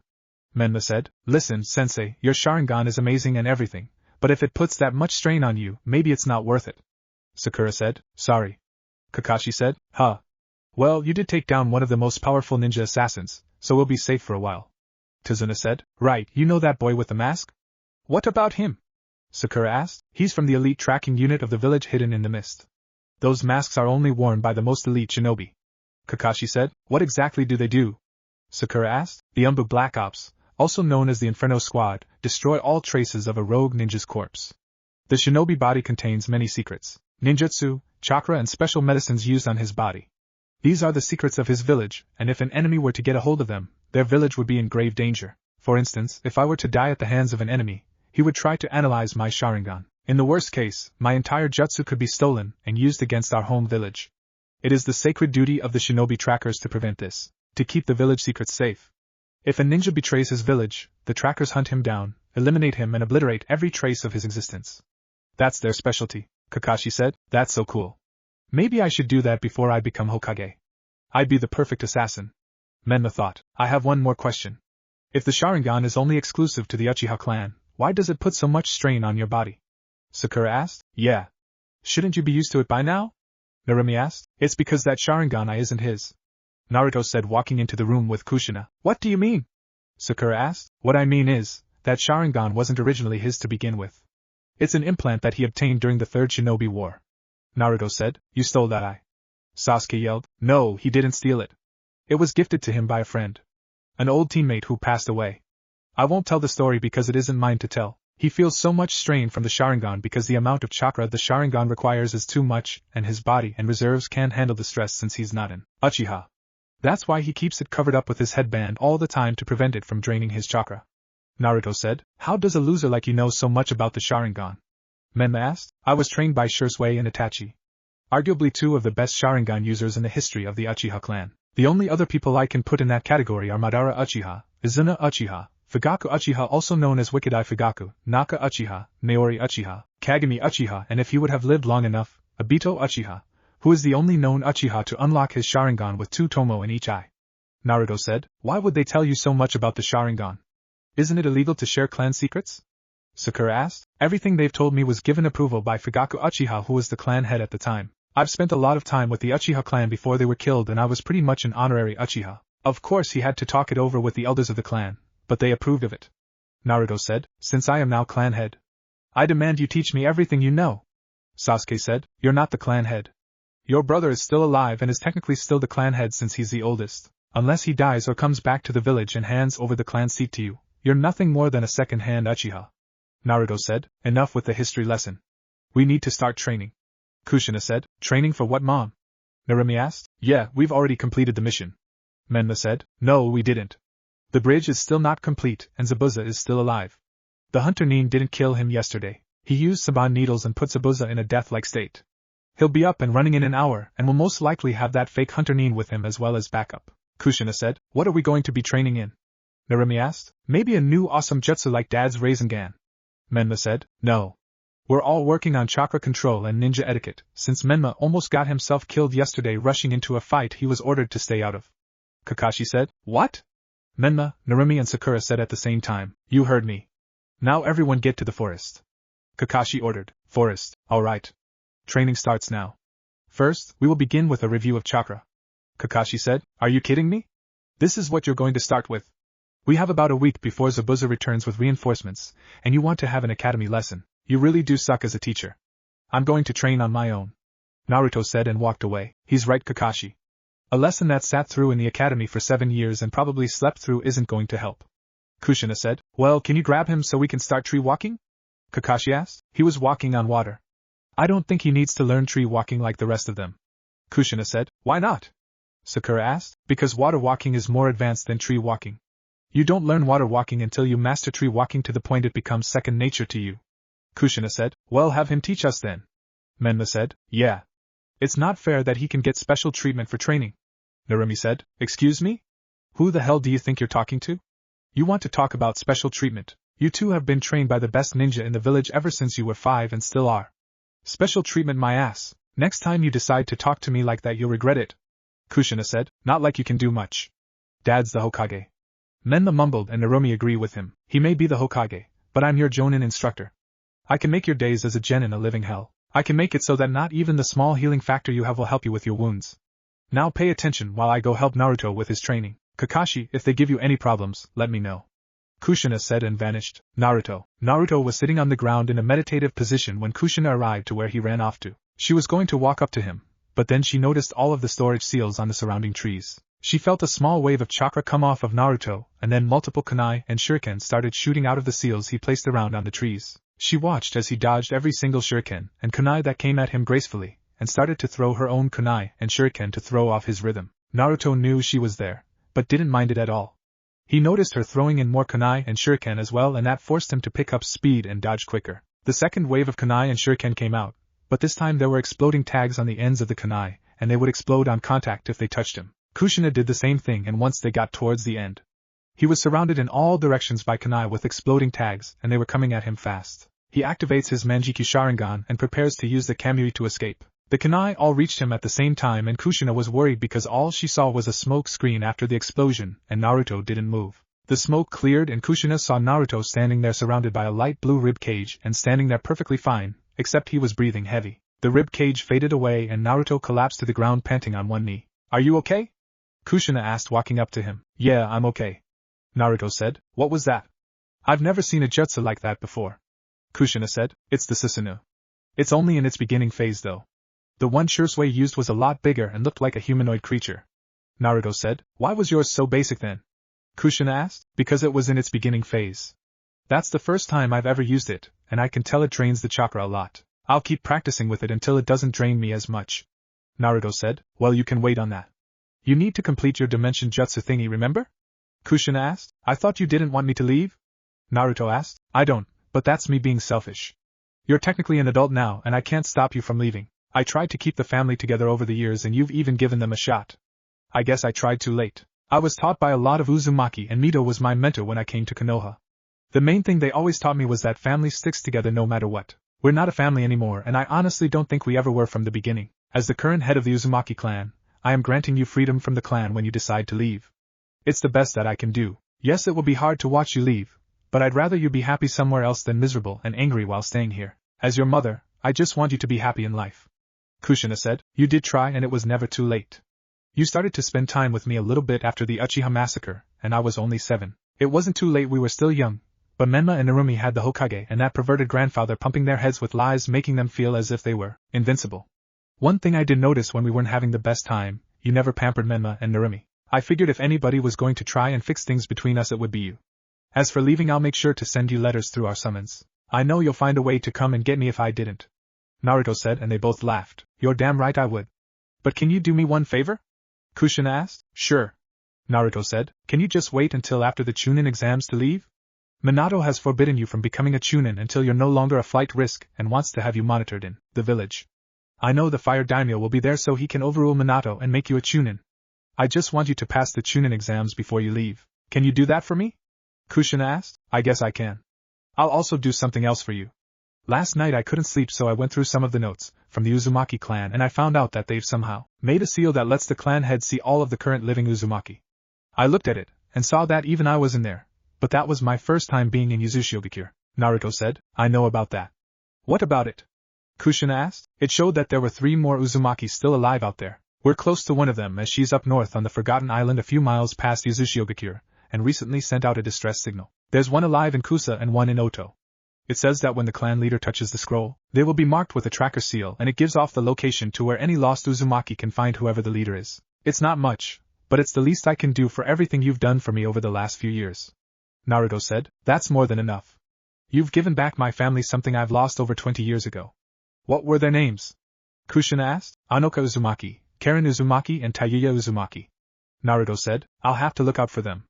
I'll know when they're close due to the seal I'll get. Maybe they'll be in the Chunin exams this year, and since they're held in Konoha this time, maybe I'll meet them since every village is invited this year. Kushina said, jumping up and down. Maybe Karen and Tayuya will be in the exams. Karen is the same age as me and Tayuya is a year older. Anoka is a few years younger than you. Naruto said, are you calling me old? Kushina asked with an eye twitch. No. Even if I was it wouldn't matter. With your Uzumaki genes, even though you're almost 40, your body still functions like you're not even 20, and you still look the same from when we were a teenager. Even Tsunade still looks young except a few grays, but that's because she started heavily drinking after the war. I don't understand why she still uses a genjutsu to hide her appearance. Naruto said, wait, she looks the same underneath her genjutsu? Even her? Kushina asked. Yeah. I was able to see through her genjutsu with my Sharingan secretly activated one day, and she looks exactly the same. Naruto said, enough about her. How far are you on your jutsu? Kushina asked. I'm not sure. I think I've got it, but something weird keeps happening. Naruto said. Weird how? Kushina asked. When I activated the jutsu, the violet kunai I have from Raven started to give off power, and it locked onto some type of dimension. The portal still isn't big enough, and when I try to expand it so I can walk through it, I lose focus. My chakra control isn't that great, and I'm guessing that's the problem. Naruto said. Well, maybe the portal you opened is where Raven is right now. Perhaps it's guiding you to her if her power from the kunai is affecting the portal. As for chakra control, what exercises have you done? Kushina asked. Leaf balancing, kunai balancing, Simban balancing, pebble balancing. I even started to move the leaves and pebbles along my body. I've done tree walking and water walking. That's all I could find in Konoha. Naruto said. That's the problem. Those are like basic chakra control exercises for an Uzumaki. We have our own chakra control exercises. Waterfall walking and whirlpool walking. You have to do each of these for an hour straight before you've officially completed them. Then you have to stand on a boulder and prevent it from rolling downhill with your own chakra. Coincidentally, doing the boulder one will help you gain an affinity for earth for some weird reason. I have a wind, water and earth affinity. Maybe I'll teach you a thing or two from my jutsu collection. Kushina said. I'll be looking forward to that. Naruto said. Lastly, this is what Tsunade does. You have to separate 5 different colors of sand using your own chakra. Now, after completing these you won't have complete control over your chakra. But that's only because Uzumaki reserves are always growing. At most you'll have the reserves of a tailed beast, but only with high Sannin to low Kage level control. Kushina said. How much chakra do you have, Mom? Naruto asked. I did have as much chakra as the 7 tails, but after having the 9 tails ripped out of me, my reserves took a big hit and they shrunk down to the size of the 4 tails. I have low Kage level control. It's impossible for an Uzumaki to have complete control over their chakra. It's too dense and never really stops growing. Kushina said. Well, right now I'd say I have as much chakra as the 2 tails and my control is at elite Jonin level by Konoha standards. Naruto said. By Uzumaki standards that's about mid-Chunin level control. You're on a good pace right now, and you should have these chakra control exercises done by the Chunin exams. Kushina said, and Naruto just groaned. Don't worry, you'll be fine. I won't go that hard on you during training. Kushina said unconvincingly. It's not that. Team 8 just got here. Why are they here? Who sent a messenger bird to ask for backup? Naruto asked. Kakashi was out of whack last night, and told Sakura to send the bird to Minato. She told me this morning, and since Team 8 doesn't have a civilian with them, it took them less time to get here than it took us. Kushina said. Great. Can we just get started on training? Naruto asked. Sure. Let's head over to some water and I'll create the whirlpool for you. Kushina said. They left, and once they found a big enough source of water, Kushina created a whirlpool and demonstrated how Naruto was supposed to do this exercise. He had to stand on the edge of the whirlpool and balance himself while trying not to move with the current. After that he had to move closer to the center, and then after he was done, he would need to run in the opposite direction of the whirlpool. To say Naruto had a hard time was an understatement. He couldn't even get past the edge of the whirlpool. Kushina was having a blast teasing him and laughing at him every time he fell into the water. They trained for hours until Naruto was finally able to get past the edge of the whirlpool. Kushina even started to spar with him while he was doing the exercise to make it more difficult on him. She told him that if he's leaving for another dimension, she wants to make sure that he's ready for anything thrown his way. A couple more hours went by and Kushina figured that was enough for today. Alright Naruto. That's enough for today, Kushina said and stopped the whirlpool. That was harder than I expected, Naruto said, breathing heavy. Of course it is. It took me 2 months to actually do it. At the rate you're going right now, it shouldn't take you no more than a month to complete it. Now let's get back, Kushina said, and they left Tazuna's house. I really don't get why they're here. We don't need backup, Naruto said as they walked up to the house. True, but just be nice and please don't kill Kiba. I know all about your problems with him, Kushina said. My problems? I don't even talk to him. Actually, I don't talk to any of the people I graduated with, Naruto said. Not even Shikamaru? Kushina asked. No. I'd rather not speak to someone who doesn't understand when someone doesn't want to be figured out. That's all he did during the academy, is take glances at me and try to figure out who I am and how strong I am. It's annoying, and Ino does the same thing. Her always wanting something to gossip about will get her killed one day if she doesn't relax, Naruto said. What about Choji? He seems nice, Kushina said. Choji can't think for himself, and always has his head up Shikamaru's ass, Naruto said. Well, were you friends with anybody in the academy? Kushina asked. I was friends with Sakura for about a week, but her fangirl ways were too much for me to handle, so I stopped talking to her. I'm friends with Tenten, who's a year older than us. Other than that, I don't have any friends, Naruto said as they entered the house and everyone looked at them. Kushina, Naruto. It's nice to see you, Kurinai said. Nice to see you as well, Kurinai, Kushina said. I guess the mission was too much for you to handle since you needed backup, Kiba said, trying to tease Naruto. Shino, if that bug touches me, you're not leaving this mission alive, Naruto said, and Shino nodded as his bug came back to him. Naruto, do you really have to be mean? Kurinai asked, and Naruto just shrugged. Anyway, I've already given Kurinai the update on the mission and what's been happening lately, Kakashi said. So what's the plan? Kushina asked. Well, all of the Jonin will go to the bridge to help protect the bridge builder at the end of the week, and the Genin will stay here. Throughout the week, 2 Genin will accompany him to the bridge and will signal off a flare if anything goes wrong, Kakashi said, and Kushina just looked at him. That's a stupid idea, Naruto said. You have something better? Kurinai asked. Yes, I do. At the end of the week, everyone but 2 Genin should go to the bridge. 2 should stay at the house just in case Gato tries to pull a fast one, and send somebody to grab the little boy that mopes around all day and his mother. Zabuza will have backup, including the fake hunter Nin. Sasuke, Menma, Narumi and Kiba should be enough to take her on. Shino and Hinata should stay at the house. I'll help fight whoever Zabuza brings as backup, Naruto said. I have a feeling I know who his backup will be, Naruto thought. I like his plan better, Kushina said. Why does he get to fight the backup? Menma asked. Because he's stronger than all of you combined, Kurinai said. He's not that strong, Kiba said, puffing out his chest. Didn't he already beat you in the academy? Shino asked. Shut up, Kiba said. We'll go with Naruto's plan. It's actually better than mine. Maybe you should lead this team instead, Kakashi said. No, Naruto said. As an Uchiha, I should be the one fighting the extra backup, Sasuke said. Yeah. Sasuke deserves to fight the strongest there is, Sakura said. Then how about I fight Sasuke then? I am the strongest shinobi in this house, with Kakashi or Naruto being a close second, Kushina said. You can't be serious, Narumi said. That loser isn't stronger than me, Menma said. He's already proven to be better than you when he easily took you out after you attacked him using the 9 Tails chakra, Kushina said. That was a fluke. I'll be the best ninja in history.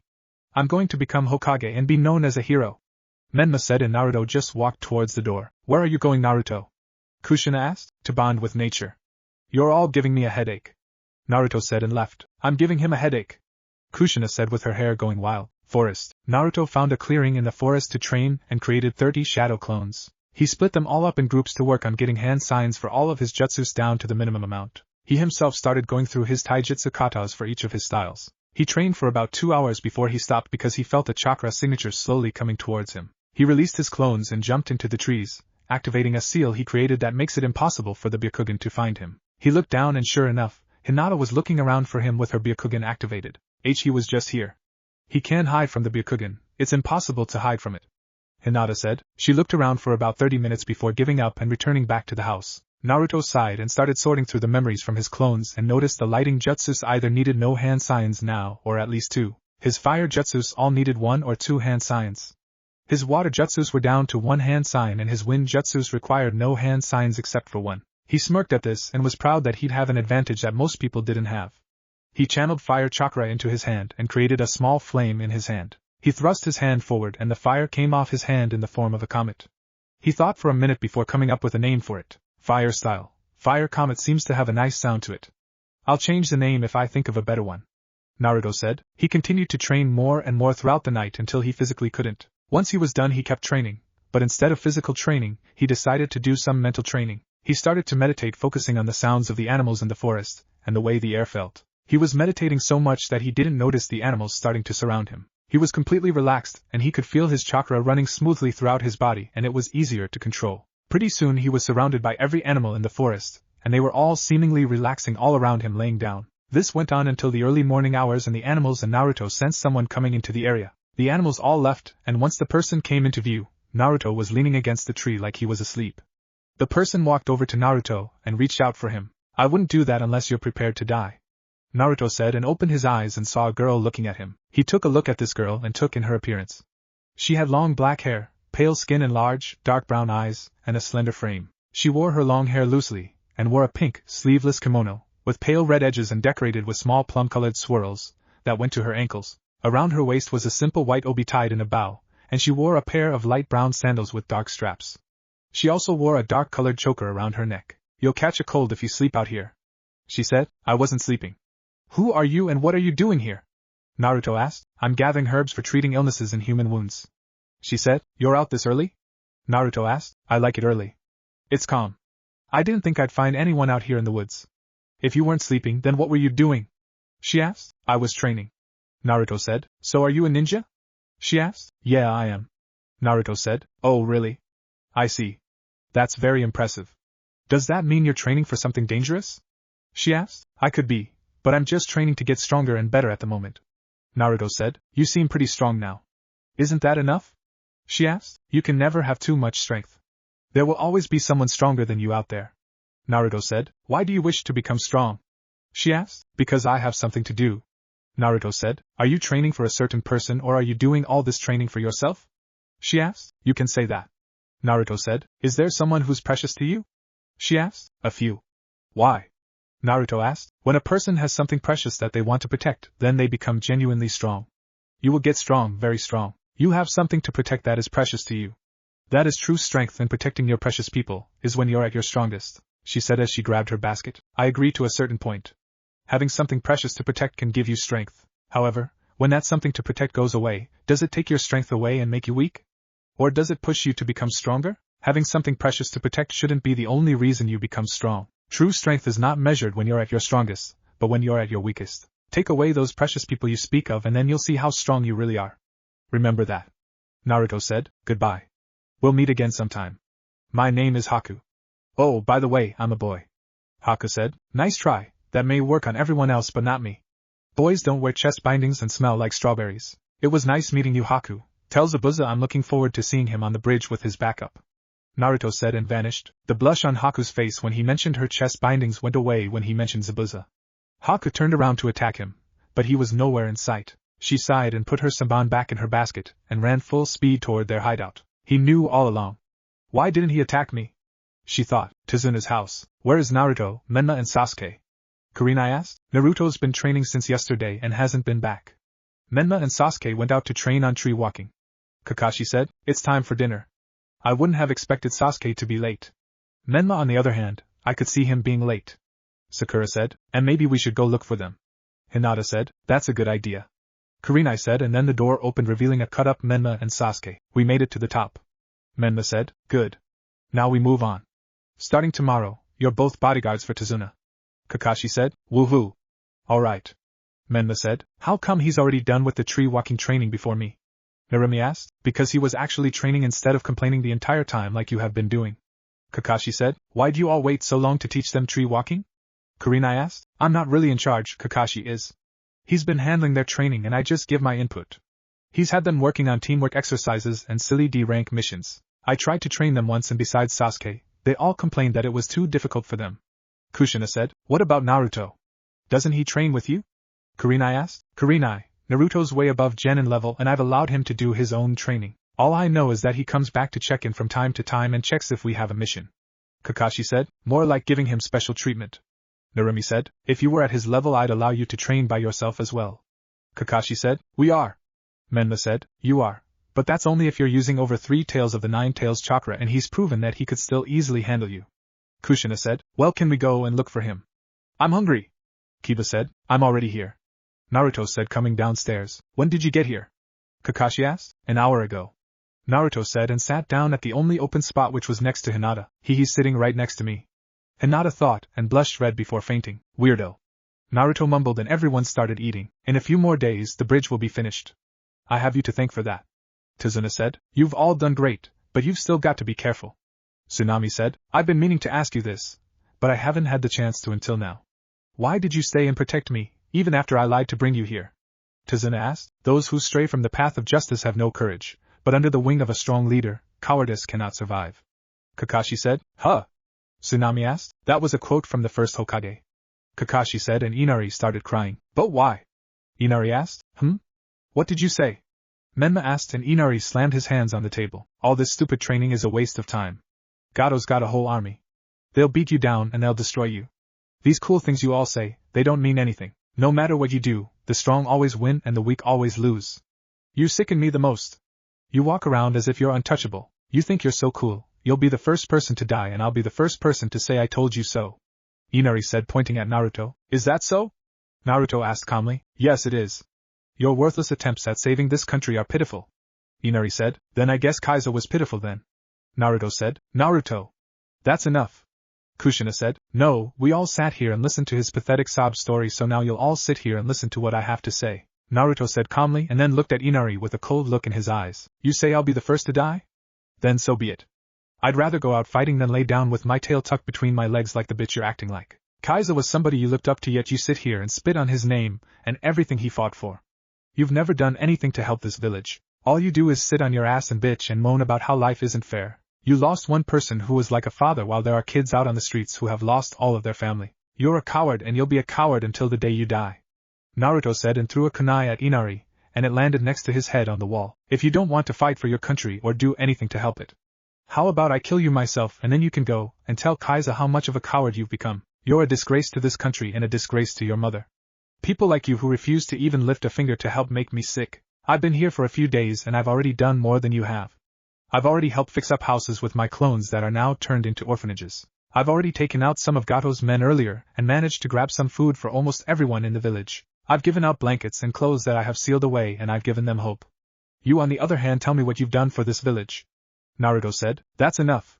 Kurenai said. No, it isn't. Apparently he's been allowed to act out whenever he wants. He's picked the wrong person to call out. Gato's gonna die and I'll be the one who kills him. Once he's dead, I'll be sure to wipe his blood on you. That'll give you something to bitch and complain about. This is the last time I want to hear your voice while I'm here. You whine or complain again and you won't live to see Gato's dead body. Naruto said in a cold tone. You're just gonna— Inari didn't finish his sentence because he fell to the ground and started to foam out the mouth. Inari. Tsunami yelled and rushed to his side. What's wrong with him? Tazuna asked. It's a genjutsu.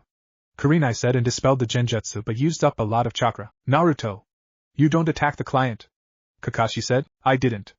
I attacked an annoying little brat. He was pissing me off and I already warned him. Naruto said. That was a B-rank genjutsu. His body couldn't handle it. I was barely able to save him. Kurenai said. That wasn't a B-rank genjutsu. It was a low-ranking C-rank genjutsu. I'm leaving and I'll see you all at the bridge. Naruto said. Menma and Narumi were pissed off at Naruto's actions and both channeled 2 tails of 9 tails chakra and launched themselves at Naruto. He ducked out of the way, and when they rushed again, he kicked them both out of the house and calmly walked out after them. Everyone else ran outside, especially Kushina, because she knew Naruto was about to really hurt them. Naruto, stop. Let me handle this. Kushina said. No. I'm tired of these 2 rotten little kids thinking they can just attack me with the 9 tails chakra. It's time they learned their lesson. Naruto said. Menma and Narumi came running at him again, and he blocked both of their punches and slammed them into the ground. He grabbed Menma by his neck and choked him until his body went limp and he passed out. He threw him over to where everyone was, and the other genin were now terrified. Narumi grew another tail and was now faster than before, but Naruto was still able to track her. They started trading punches and kicks, and if you were a jonin or above you could see that Naruto wasn't taking her seriously. He kicked Narumi into the air and then surprised everyone but Kushina by using a chakra chain that came out of his hand and made it wrap around Narumi. Get over here, Naruto said. He pulled the chain back to his body and Narumi came flying at him and was immediately caught with an uppercut. He grabbed her by the hair and then slammed her face first to the ground and slapped a seal on her, suppressing the 9 tails chakra. He kicked her over to everyone and they just looked at him with terrified looks on their faces. Kushina walked up to him and looked him right in his eyes. Come with me, she said, and they walked away. Okay. For the remainder of this mission, nobody piss him off. I'd rather not have to fill out paperwork for more accidents. Kakashi said, he's a monster. Sakura said, no, he's just somebody who's had enough of being picked on. You all have had a hand in him being abused, whether it be mentally or physically. He's reached his breaking point, and isn't going to take it anymore. That was just pent-up aggression he's been brewing up over the years. I know Naruto, and he's a good kid. Everything he said he did for this country is true because he did the same thing in the slums in Konoha. Let's get these two inside. I doubt they'll wake up anytime soon, Kurenai said. What about Naruto and Kushina-sensei? Sakura asked. Kushina will handle him. Let's go back inside. Kakashi said. Kushina and Naruto, you know you're getting written up, right? Kushina asked. I know. I really don't care. This has been coming for a long time, and you know that. Naruto said. I'm not talking about Menma and Narumi. I'm talking about attacking Inari. He's considered a civilian, and we're not allowed to harm civilians on missions. Kushina said. It's my first offense. The Chunin exams are coming up soon, and even Minato wants all of his children in the Chunin exams. I'll get a 30 to 60 day suspension, maybe 90 days. He can't afford to have one of his kids removed from the ninja program because it would hurt his precious image. It would hurt him even more if news got out that a genin was able to wipe the floor with 2 Jinchuriki that he's been personally training. Naruto said. Still, you can't go around attacking civilians on a mission that isn't a danger to our mission. Gato's thugs take them out all you want. Anybody else is off limits. Now Tazuna and Tsunami most likely won't want you back in their home, so you'll have to camp for the next few days. I'll try to sneak you some food if I can. Just try to relax. Can you do that for me? Kushina asked. I guess I can. Naruto said. Good. Now, how did you get so strong in such a short amount of time? Kushina asked. I don't know. Only training I did was shortening hand signs for my jutsus, a bit of taijutsu training and some meditation. I did notice my chakra became easier to use after I was meditating. It's still not perfect, but it seems easier and more relaxed now. Naruto said. How are you able to touch the 9 tails chakra and not get hurt? I know you have an insane healing ability, but you should be burnt by the 9 tails chakra. Kushina said. I held the 9 tails for a few years, and what little chakra it had was flowing through my body. I'm immune to the effects of its chakra when I touch it since my body is used to it. Naruto said. I guess that makes sense. Tomorrow we're doing the Whirlpool exercise again. It's just to test out your new level of chakra control to see how far it's come. Kushina said and gave him a kiss on the head. Be careful out here. I have to get back to the house and get on Menma and Narumi now. Kushina said and left. Naruto just sighed and looked up at the moon. If it wasn't for that promise to his mom to compete in the Chunin exams, he would leave as soon as his dimension jutsu was finished. He unsealed his camping equipment, and after setting it up and eating a bento box, he went to sleep thinking about the upcoming fight on the bridge. What if Naruto goes to Uzushiogakure during Wave Mission? And thanks for watching my video till the end. If you enjoyed this content, then do consider subscribing to my channel, and leave a like if you guys need the next part. Comment down, and thanks for watching the video, and see you guys in the next video.